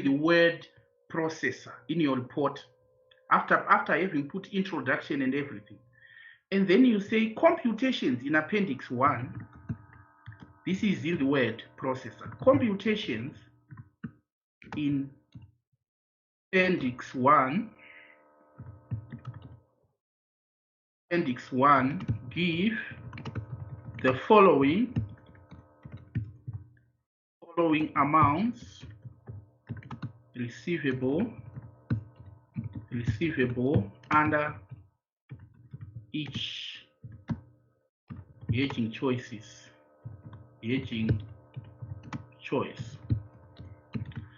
So you say forward outcome.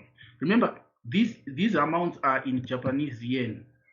Remember, you are writing to the board. Be very careful with how you present issues to the board. You say forward.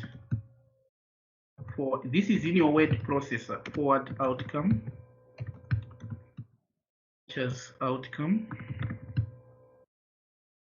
Futures outcome. Then you say forward outcome, futures outcome, and then options hedge or options outcome. There you go. So having done this in the word processor, you then come to the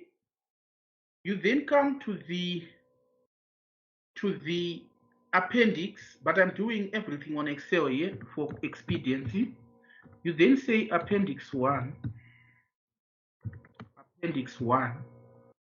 right? Then you write it, you say it well. You say the 80 million euro receipt, 80 million euro receipt,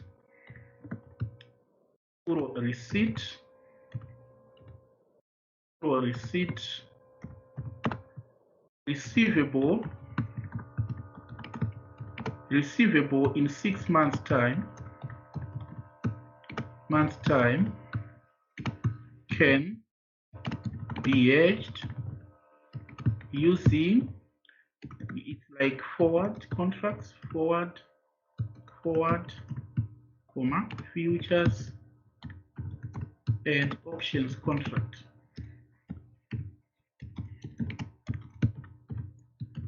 Options contract. Now go one by one. You then say forward outcome.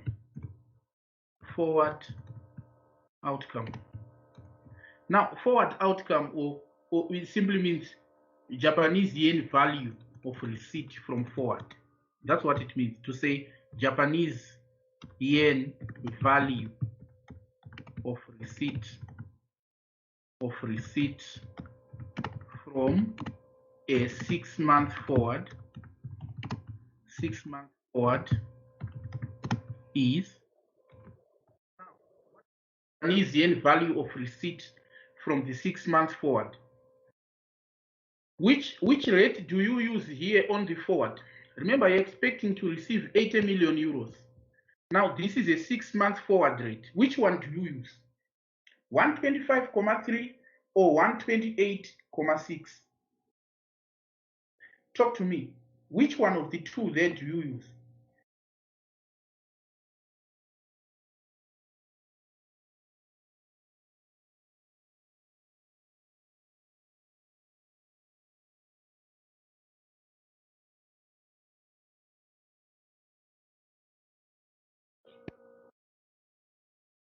Which one of the two do you use there?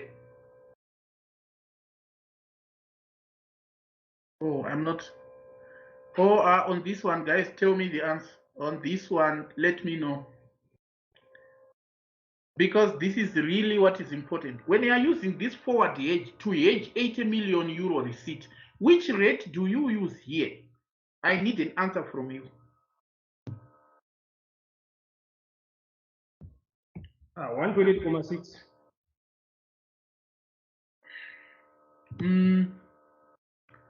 Not really. Remember what I said? 125.3. Yes. The one which gives us less. The one which gives us less in domestic currency.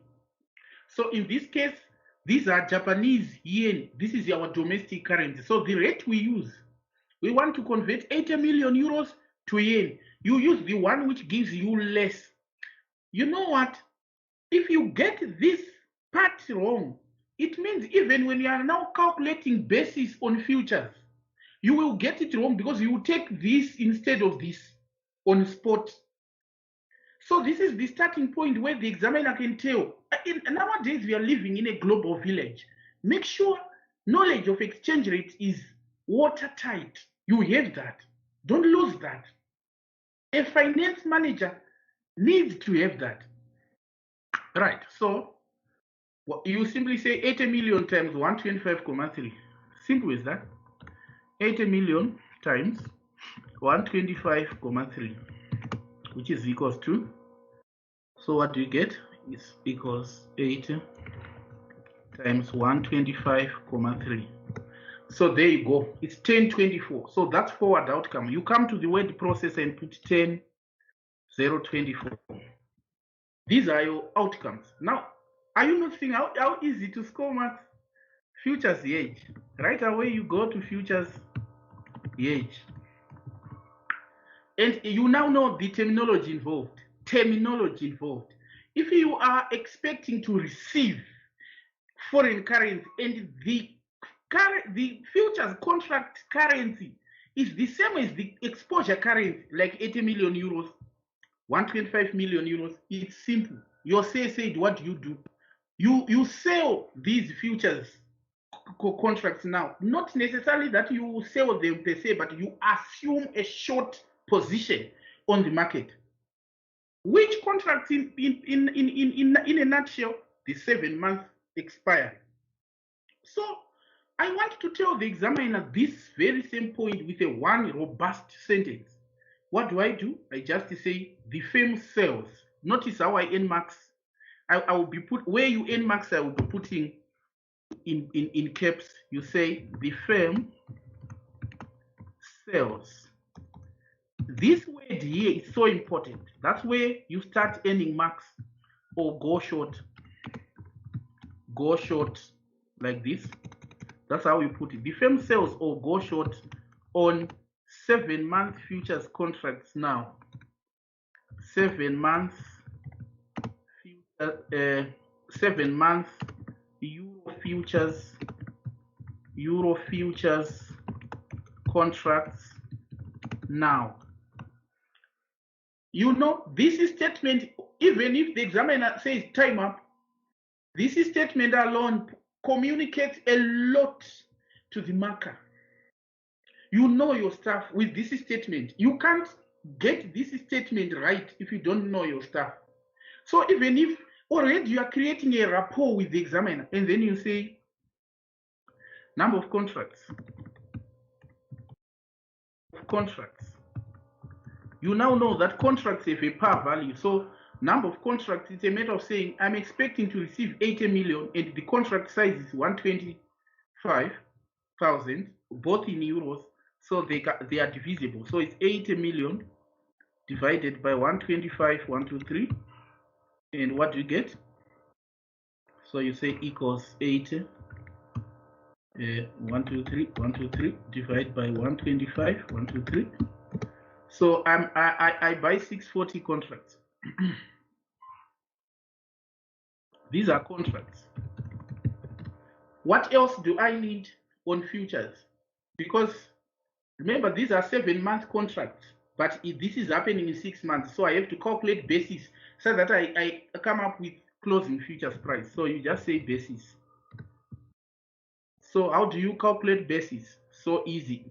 So easy, guys. You say spot price. Spot price. You are now following what I was saying. Spot price meaning the current spot exchange rate. Make sure you know which one to take, because you are receiving. You take the one which gives you less. If you were paying, you would take the other one. So spot price is 129.2. So important, 129.2. And then 7-month futures price. 7-month futures price. 7-month futures price. It's there. You come to the futures price here, 7-month here.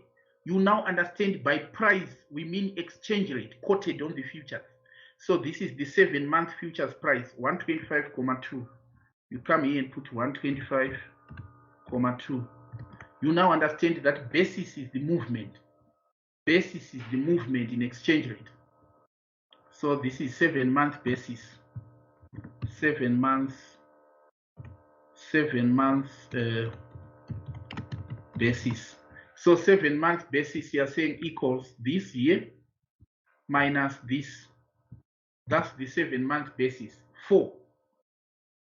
Now you know that you are going to exit the market. You are going to exit the market in 6 months. So you need the exchange rate, which is 6 months in between from spot.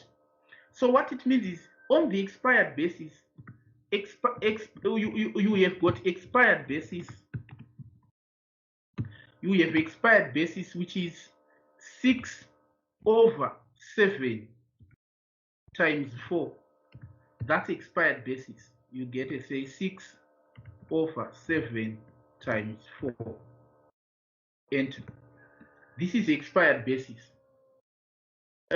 You can have an expired basis, I told you, but it might not be necessary because you can simply estimate from 129. But notice, are you noticing that the futures, we expect basis to decrease because it's 129 now, and 7 months it will be 125. So what will be the price in 6 months? You say 129.2 minus expired basis. So you can now say closing futures price equals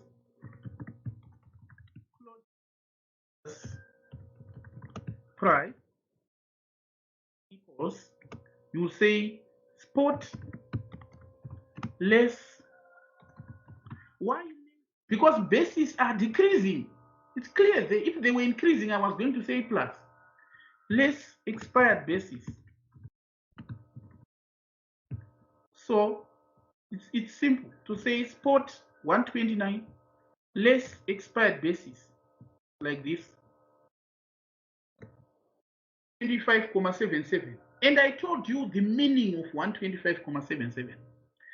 It means when I'm exiting the market, this is the closing price, meaning the exchange rate I'm going to use on this receipt, on the 80 million receipt. So I just say futures outcome. Then I say futures outcome. Imagine how easy it is. Futures outcome, I just say equals 80 million times 125.77. There are various ways of estimating closing futures price. It's not a train smash. If you see the examiner having, as long as you estimate it, you need a price which is in between here. So it's 10,062. You come to your report in the word processor, you put 10,062. Simple as that.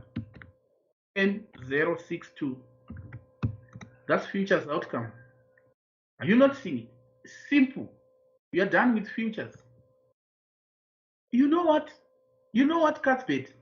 Make no mistake, this topic you can Google as many marks as possible, because imagine a question on investment appraisal, for them to give you 12 marks.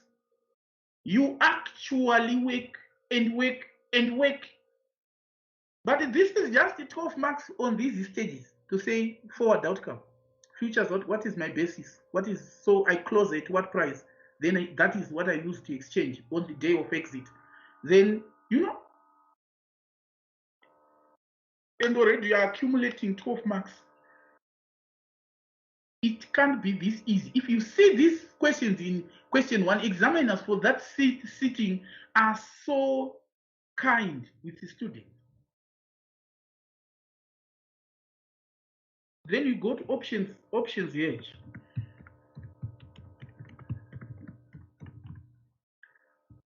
These are current options.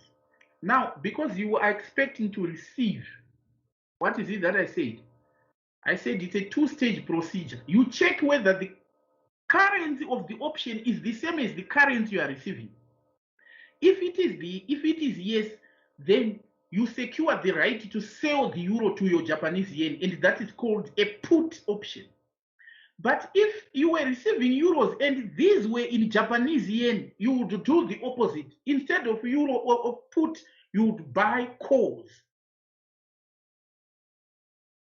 Even on options, instead of selling, you would buy options. If this was in Japanese yen, if this one is in Japanese yen. By this, I'm referring to the contract size here. That's what I'm referring to. If it was in domestic currency of Washi, we wouldn't have said the firm sells, we would say the firm buys. In the same way on options, you are receiving foreign currency, so you have to sell it to get your currency. So secure the right to sell, which is a euro put option. But if the contract currency was in Japanese yen, we would do the opposite. The secure the right to buy. It will be euro, it will be Japanese yen core option. So know this, and the other one I said just do the opposite. Make sure you play the video from the beginning where you come across to where I emphasized quite a lot on this. So continuing on this one, you have now satisfied the criteria of the exposure currency and contract currency being the same, and it's a receipt, so you have to sell, so secure the right to sell. So you want now to put it across to the examiner in a robust sentence. How do you put it? You say the firm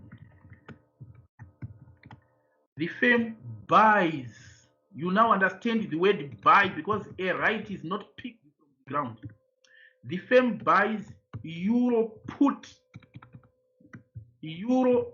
You can say the firm buys 7 months. All these words matter. 7 months euro put options. Now, the firm buys 7 month euro put options. Now, this statement is loaded. This statement, especially this word put, the examiner already knows the person he or she is dealing with. The examiner already knows the person he or she is dealing with. What you then do is you say number of contracts. Number of contracts is still 640 as before. 80 divided by 0.125. So it's still 640. And then I said, concerning options, what you do is you pay a premium. So you say premium. Premium. You come to the question and see how the premium is quoted. Remember, these are this is 7-month euro put, 7 months. The premium is 3,8, but we need to know what is this 3,8. It's, you go to where they say premium quotation. Get it right. Premium quotation is Japanese yen per euro. So the premium here, they are telling us that it's 3,8 Japanese yen per each euro. So what happens is, it's like you now have you now have 640 contracts. 640 contracts, each contract being 125,000 euros. So this gives you 80 million, and the premium is $3.80, 3,8 Japanese yen. Sorry, we are used to dollars. So there you go. It becomes 640.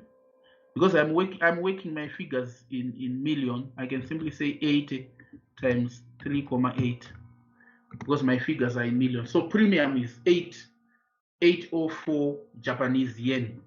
It's JPY million. These are millions because I just said 80 million times. Right. Then, after calculating the premium with options, I then have to exchange my euros at 126. This is the strike price. This is where I said, if you were given 2 strike prices, don't calculate with all of them. If you see that having been done by the examiner, remember that is the examiner, that's the marking scheme, it's not you. Follow your sales advice. I say, just if you take one, if it's a receipt, the one which maximizes the receipt. If there were 2 exercise prices here, but if it's a payment, you take the one which minimizes payment. Told you that. That's about strike prices on options. So you simply say outcome, options outcome, options outcome. So you now understand the options outcome. So easy. It's a matter of saying receipt. So the receipt that we have is 80 million times 126. This is the receipt that we are going to have. So it's 80 times 126. And then you say less premium. Because premium was a payment to secure a right. If it was a payment, you say add premium. If it was a payment, you'd say add premium. So there you go. So this is the options outcome 9776. So you come to your word processor and put here 9776. I've just combined this, and then the question ended by saying which one is preferable. Then you say the futures hedge. The futures hedge is preferable as it maximizes the euro receipt. I mean the Japanese yen receipt from, as it maximizes JPY receipt like this. Full stop. However, from this it appears the futures outcome is beneficial. But remember, there is no margin, mention of margin. There is a cost of mark-to-market ETC that has been ignored. You may comment that, however, the computations ignores margin requirements. However, futures outcome ignores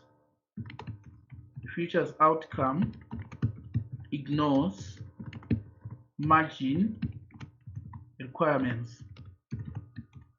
Futures outcome ignores the margin requirements. It's important to because we are telling directors, it's important to make a comment or to keep their eyes open also, because otherwise they will get to the market and think of 10,062. But in the absence of margin requirements, that's what is going to maximize the receipt. Yeah, and we are done on that one.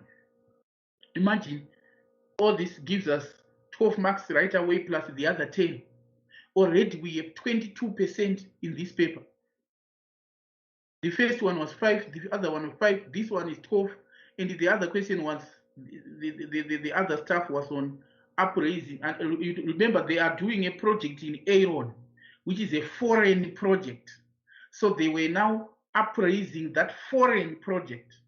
So there were now concepts of forecasting exchange rates using purchasing power parity, elements of assumptions about foreign projects, a plenty of marks given all over, to the extent that you could pass this section A by even, you know what we do? This one was easy mark. These were easy marks. You go for them.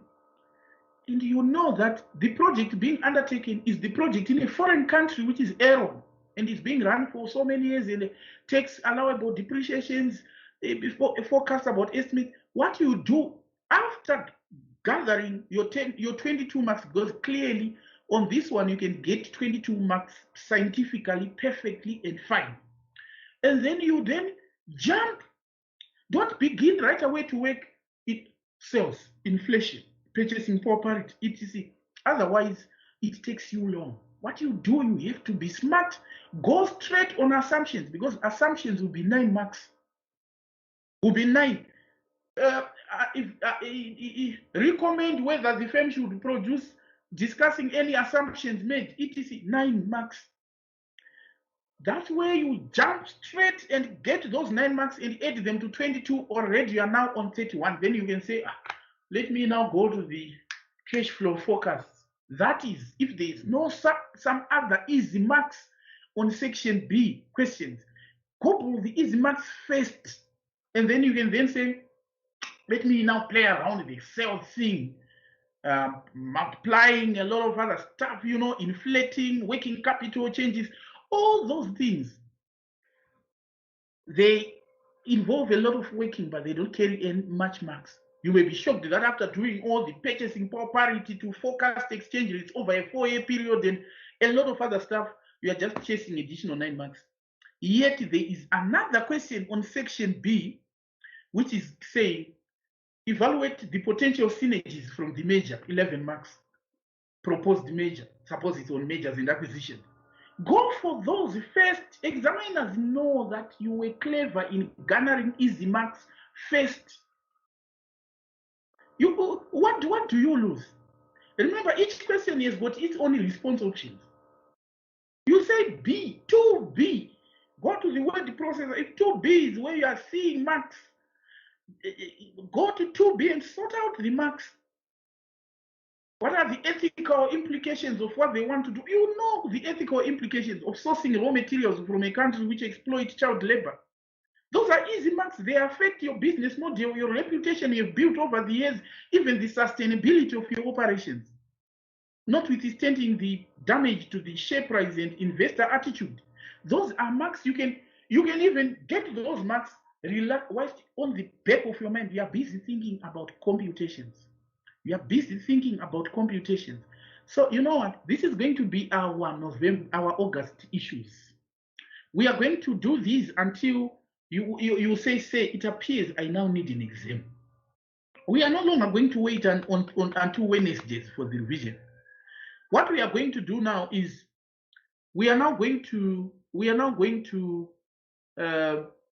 I may call you and say who is free, so that we can, even any day during the day, not during the, say 2 to 4, who is free, so that we can do a question paper. I record it with our colleagues who are free, and the rest will play the recording later. And Grace is uploading you on the CBE platform, and they are wrapping the process This weekend, I'm sure on Monday they will upload you. That's where we are now going to practice the CBE exams in an environment which mimics your actual environment. That's what we'll be doing also. So it's important. I have plenty of mocks that I have for you that I will be giving you starting from next week. Perhaps on Friday, I'll give you a mock. You do a mock, and then I mark it. We mark it together in a class like this. If one of you is free, I can mark it with your colleague during the day when I'm free also, and do quite a lot of other stuff. So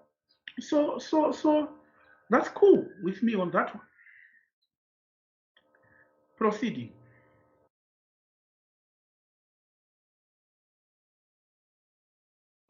Now continuing.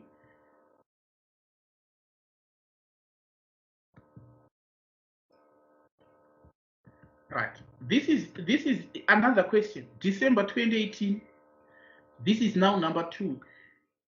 It all boils down to your ability to pick which exchange rate to use. If you make a mistake on this one, though on figure who applies, but can you imagine what you are telling the examiner? If you are telling the examiner that I don't know which exchange rate to use, but this one, it's a student practice question because it is a solution. I just pasted the solution from the exam, but allow me, because I'm not going to go over the solution, but to just explain some stuff on the go. Nechun company is a company based in USA supplying medical equipment to USA and Europe. It is 30 November 2008. Nechun's company's treasury department is currently dealing with a sale to a Swiss customer of, so is currently dealing with a sale, this is a receipt, to a Swiss customer of Swiss franc 12.3 million. So this is expected receipt, which has just been agreed, where the customer will pay for the equipment on 31 May 20x9. So today is 30 November. Make sure you know the dates. Today is 30 November, 31 May. So let us count December, January, February, March, April, May. So it's 6 months. Remember, it's 30 November today, so November is no longer being counted. We start with December. So it's 6 months from today.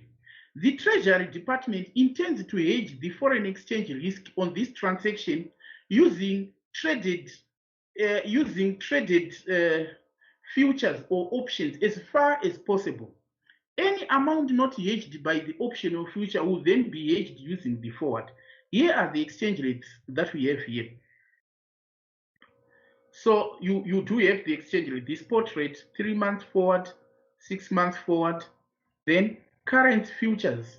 So there you go. Futures price, etc. December, March, June, etc. So there you go. Now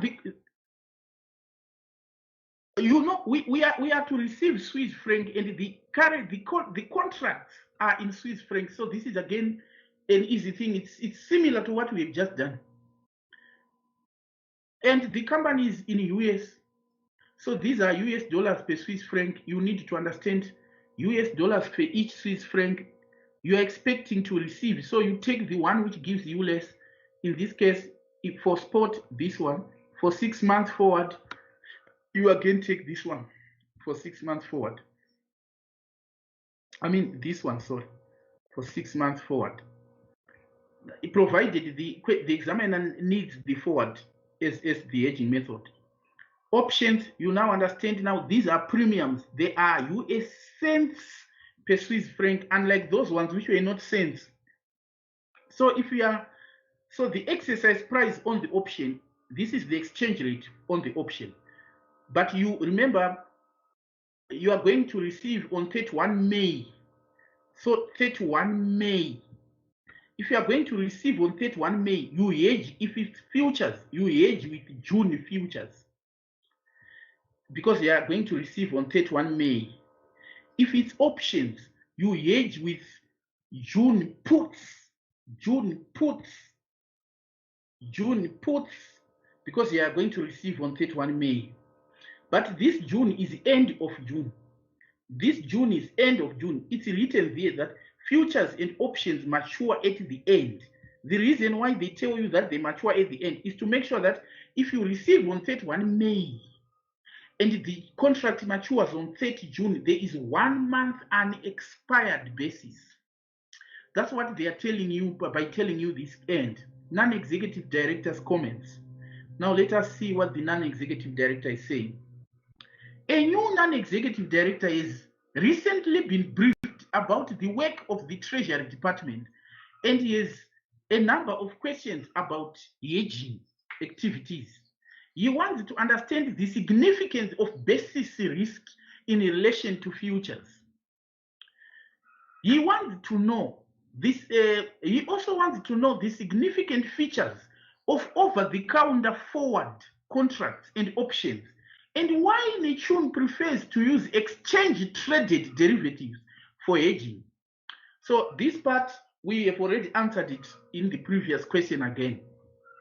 The non-executive director has also heard about mark-to-market process and wants to understand the terminology involved and how the process works, using the transaction with the Swiss customer as an example. The Treasury Department has supplied relevant information to answer this query. The contract specification for Swiss franc futures states that initial margin is 1,450 per contract will be required, and the maintenance margin of 1,360 per contract will be required.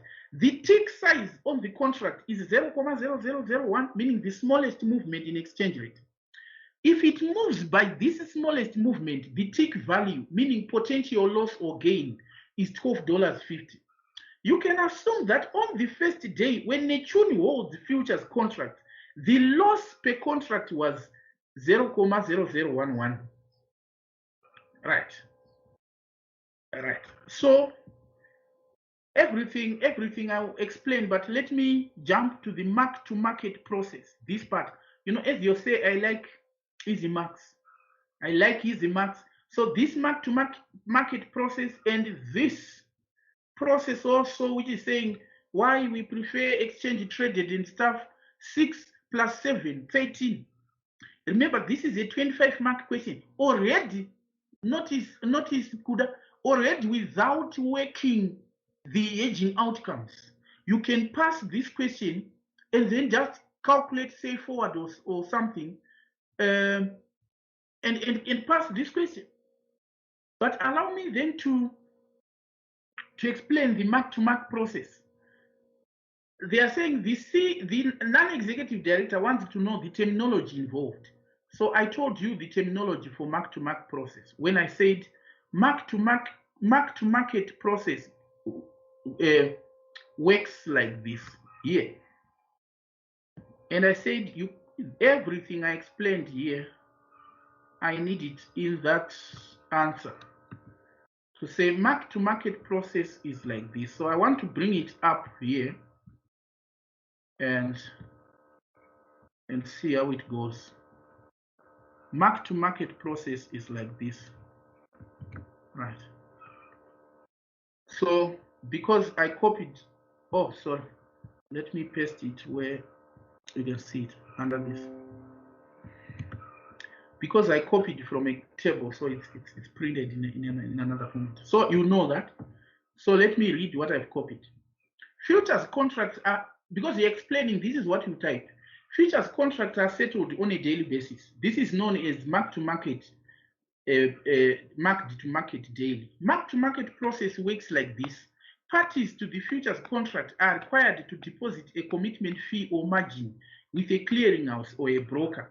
The size of this initial margin depends on the risk exposure of the parties involved. Meaning when you get to the market, after they calculate the number of your contract, they ask you to deposit an amount into a margin, which reflects the risk you are facing on your position. The positions are closed daily with profit or losses being credited to or debited from the margin account.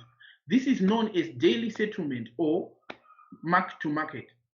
In order to prevent the margin from running down to zero with persistent daily losses, the broker normally sets a maintenance margin. then I told you what is a maintenance margin, because the CEO, the non-executive director, wants to know the terminology involved. Then what is this is the margin balance below which it is not expected to fall. It's like a bank account with a minimum balance. Then when the margin balance falls below the maintenance, meaning this level, the firm will receive a margin call requiring it to deposit additional funds to bring the margin balance to its maintenance level, or at times to its initial level. So this is how it works. After explaining to the non-executive director, you can now use the questions, the scenarios given. How many contracts do we have on this particular position that we have? We have not calculated the contracts, but we can quickly do it. 12,3 is 12,3 divided by 125. 12,3 million divided by 125. So this is the number of contracts. I just want to show you how mark-to-market process works. Number of contracts. 12,3 million. Are you not seeing? You can work this part even without working the other parts, because this is where easy marks are. Go for those first. So contracts are 98 contracts. So we just say 98. So these are 98. Right? 98 contracts. Right. You now know there are 98 contracts. So what they will do is, when you get to the market, they say deposit margin. So so you open a margin account. It's a bank account, but it is held by the clearinghouse or broker.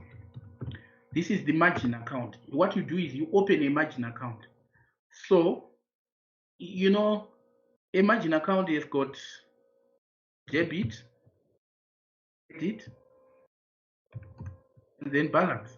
It's like a bank account. So how it works is like this. On the day you get to the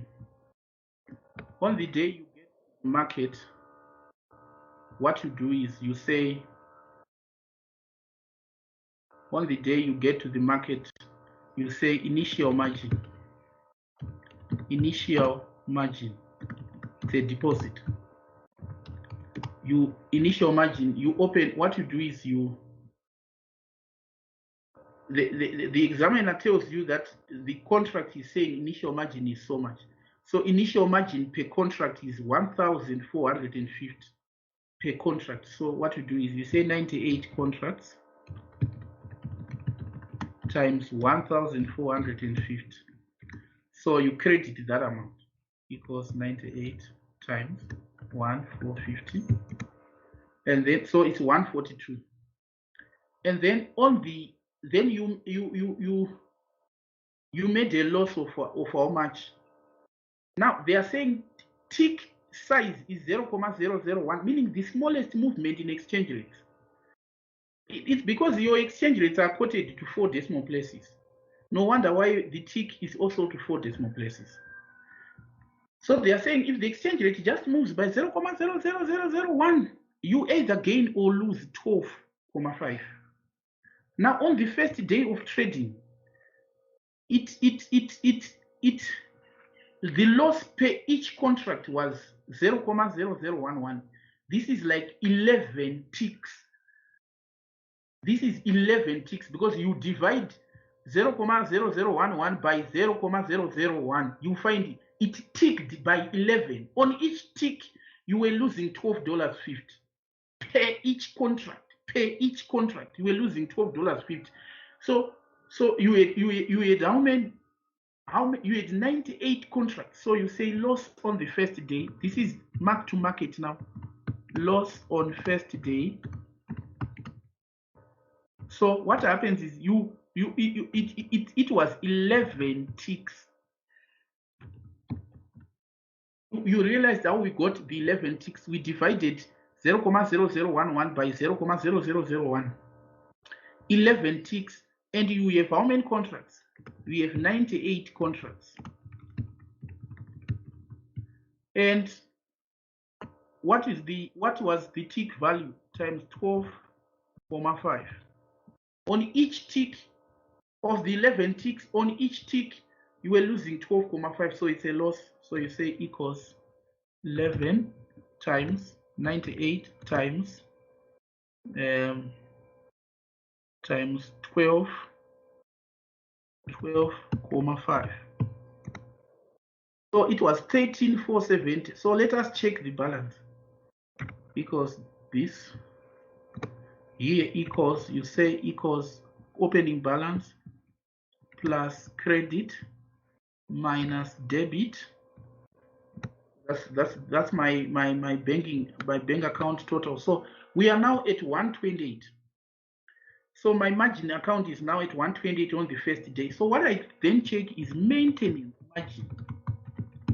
I check the maintenance margin to see how the maintenance margin says. Maintenance margin is saying I have 98 contracts. 98 contracts times, what is the value in my maintenance margin? It's 1360. 1360. So my maintenance margin here is equals 98 times 1360. So in my margin account, it should not fall below 133,000. It should not fall below 133,280. So on the first day, I will receive a call or a demand from the broker, which is called margin call. Margin call requires me to deposit additional funds to bring my margin account to the maintenance level, which is 133 minus 128. So I will be asked to deposit 4655. Now, in other texts, they say you can receive call to bring your margin account to the initial level, in which case it will be 142 minus 128. There is call to maintenance or there is margin call to initial. Both we mark as correct. You get that? So let me now proceed. That part is what I wanted, because it was not in the other question. No wonder why I have to bring it up here. So futures hedge, you now understand futures hedge. I'm just going through the answer. This is the answer here. Futures hedge, you find the number of contracts is 98. So if you round them to the nearest whole number and they come out as 98, it means there is a fraction of a contract which is 0.4, which is underhedged. Remember, a contract is 125,000. So if you want to know what does 0.4 represent in terms of Swiss franc, it's 0.4 times 125,000. So that 0.4, which is not hedged, you calculate it as equals 0.4 times 125, 123. So it's 50,000 Swiss franc, which is not hedged by futures. Where then do you put this? You then hedge it using the forward. That's what the examiner is saying when they say any amount under hedged is then hedged using the forward. So no wonder why they're saying from futures you are going to get so they have hedged 12,250 and the 50,000 was hedged using a forward. This is a forward exchange rate. You can check here from the question, the forward, the 6 month forward here. This one. It is then used to hedge the 50,000. So if you now want to calculate futures outcome, you have to calculate closing futures price. Now there are various ways of calculating closing futures price. There are various ways. This is another way also. So because this is another way, and I have taught you the other way, so let me show you the other way that I have taught you. No wonder why they say, oh, this is what we have done. They are both correct, but they don't give the same answer. This is what we have done, where we say spot, it is spot here plus expired basis 6/7 They just they just use a single sentence to say futures price minus spot price. This gives you the basis, and then they time a portion by 6 months over 7 months to get the futures price. So at the end of May, this is the exchange rate you are going to use to convert your amount you have hedged with futures to get it to dollars. So that's what you get. And then there's a remainder which you hedged using forward. So this is the total receipt. So depending on how the closing futures price was estimated, you'd notice the answers for both methods won't be the same. This is 12,744. You come here, you get 12,740. So we mark both correct. Options. Options again, it's a put option. June puts, you now know. You need to know June puts because it helps you to pick the premium. So important. And this amount which is hedged using forward, remember if you hedge using options, it's again under hedged. So you're saying option using exchange rate on the option. This is the exchange rate on the option. You've got 98 contracts, each of 125, and the strike price on the option is this. So it gives you these dollars. And then premium. Premium, you have got 98 contracts of 125,000, and it's 0.86 cents. So they converted 0.86 cents to dollars by dividing by 100. No wonder why it's now 0.0086. But if you come to the table here, it's 0.86 here. But these are cents, so they have to be divided by 100 to bring them to dollars. So that's what was just done there.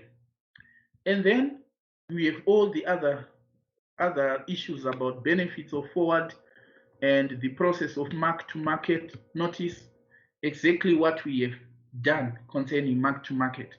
I just wanted this part to you to get this part right. Then other methods of hedging are like currency swaps. Allow me just to tell you in detail, in brief, what currency swaps are, because this is like more of theoretical, because I want to have our afternoon discussion when we'll be doing interest rate risk, so that we'll wrap up everything today. So currency swaps, let me just share my screen because this I can just explain on the go. You know, currency swaps are over-the-counter derivatives, meaning terms and conditions are agreed upon by the parties. You understand that? They are over-the-counter derivatives. Reason, the terms and conditions are agreed upon by the parties. There is a common form of swap is Forex swap. If I'm thinking that the US dollar will depreciate against the rand, and you are thinking that the rand will depreciate against the US dollar, we can just swap the currencies. I give you my rand and you give me the dollar, and then we have already hedged. That's a Forex swap. You know, China and Russia did Forex swap when Russia was bombarded by sanctions from West. You know what they did? They just swapped Forex worth 400 billion, and the effect of sanctions was neutralized, just like that. And another is a debt swap, where if I'm in Zimbabwe and you are in South Africa and you need a loan in dollars and I need a loan in rands, what we can do is I can get a loan from my bank here in dollars, but I'm taking it on your behalf. You can get a loan in rands from South Africa, but you are taking it on my behalf. So the bank will know me as the one paying interest, everything. They don't even know that I took the loan for you. And the South African bank, you'll be paying the interest and everything on my behalf. So no one is exposed to exchange rate. That is called Forex debt swap. So all these are methods of currency swap, but you can see from the modalities of swap that parties are still exposed to the risk of counterparty default. If I take a loan here on your behalf and I say take one on my behalf also, it means you need to be able to pay interest when due on my behalf. Equally, I have the same obligation here. If then I fail in that, that we call that the risk. That is a risk of counterpart what? Default. You get that? So to the extent of that, to the extent of that, the first part of our discussion is now covered, which is hedging, using derivatives to hedge transaction risk. What I will then do is I have a lot of revision videos that I will then send to you immediately after we are done. They are now question paper explanations and question papers on the same topic. You get that? But I couldn't then just send those videos without explanation. Otherwise, they will be complicated things, because for those ones I was just answering questions. So let us meet again at say 2:10 so that we discuss interest rate risk till 4, and that would be great. Cheers for now. Bye.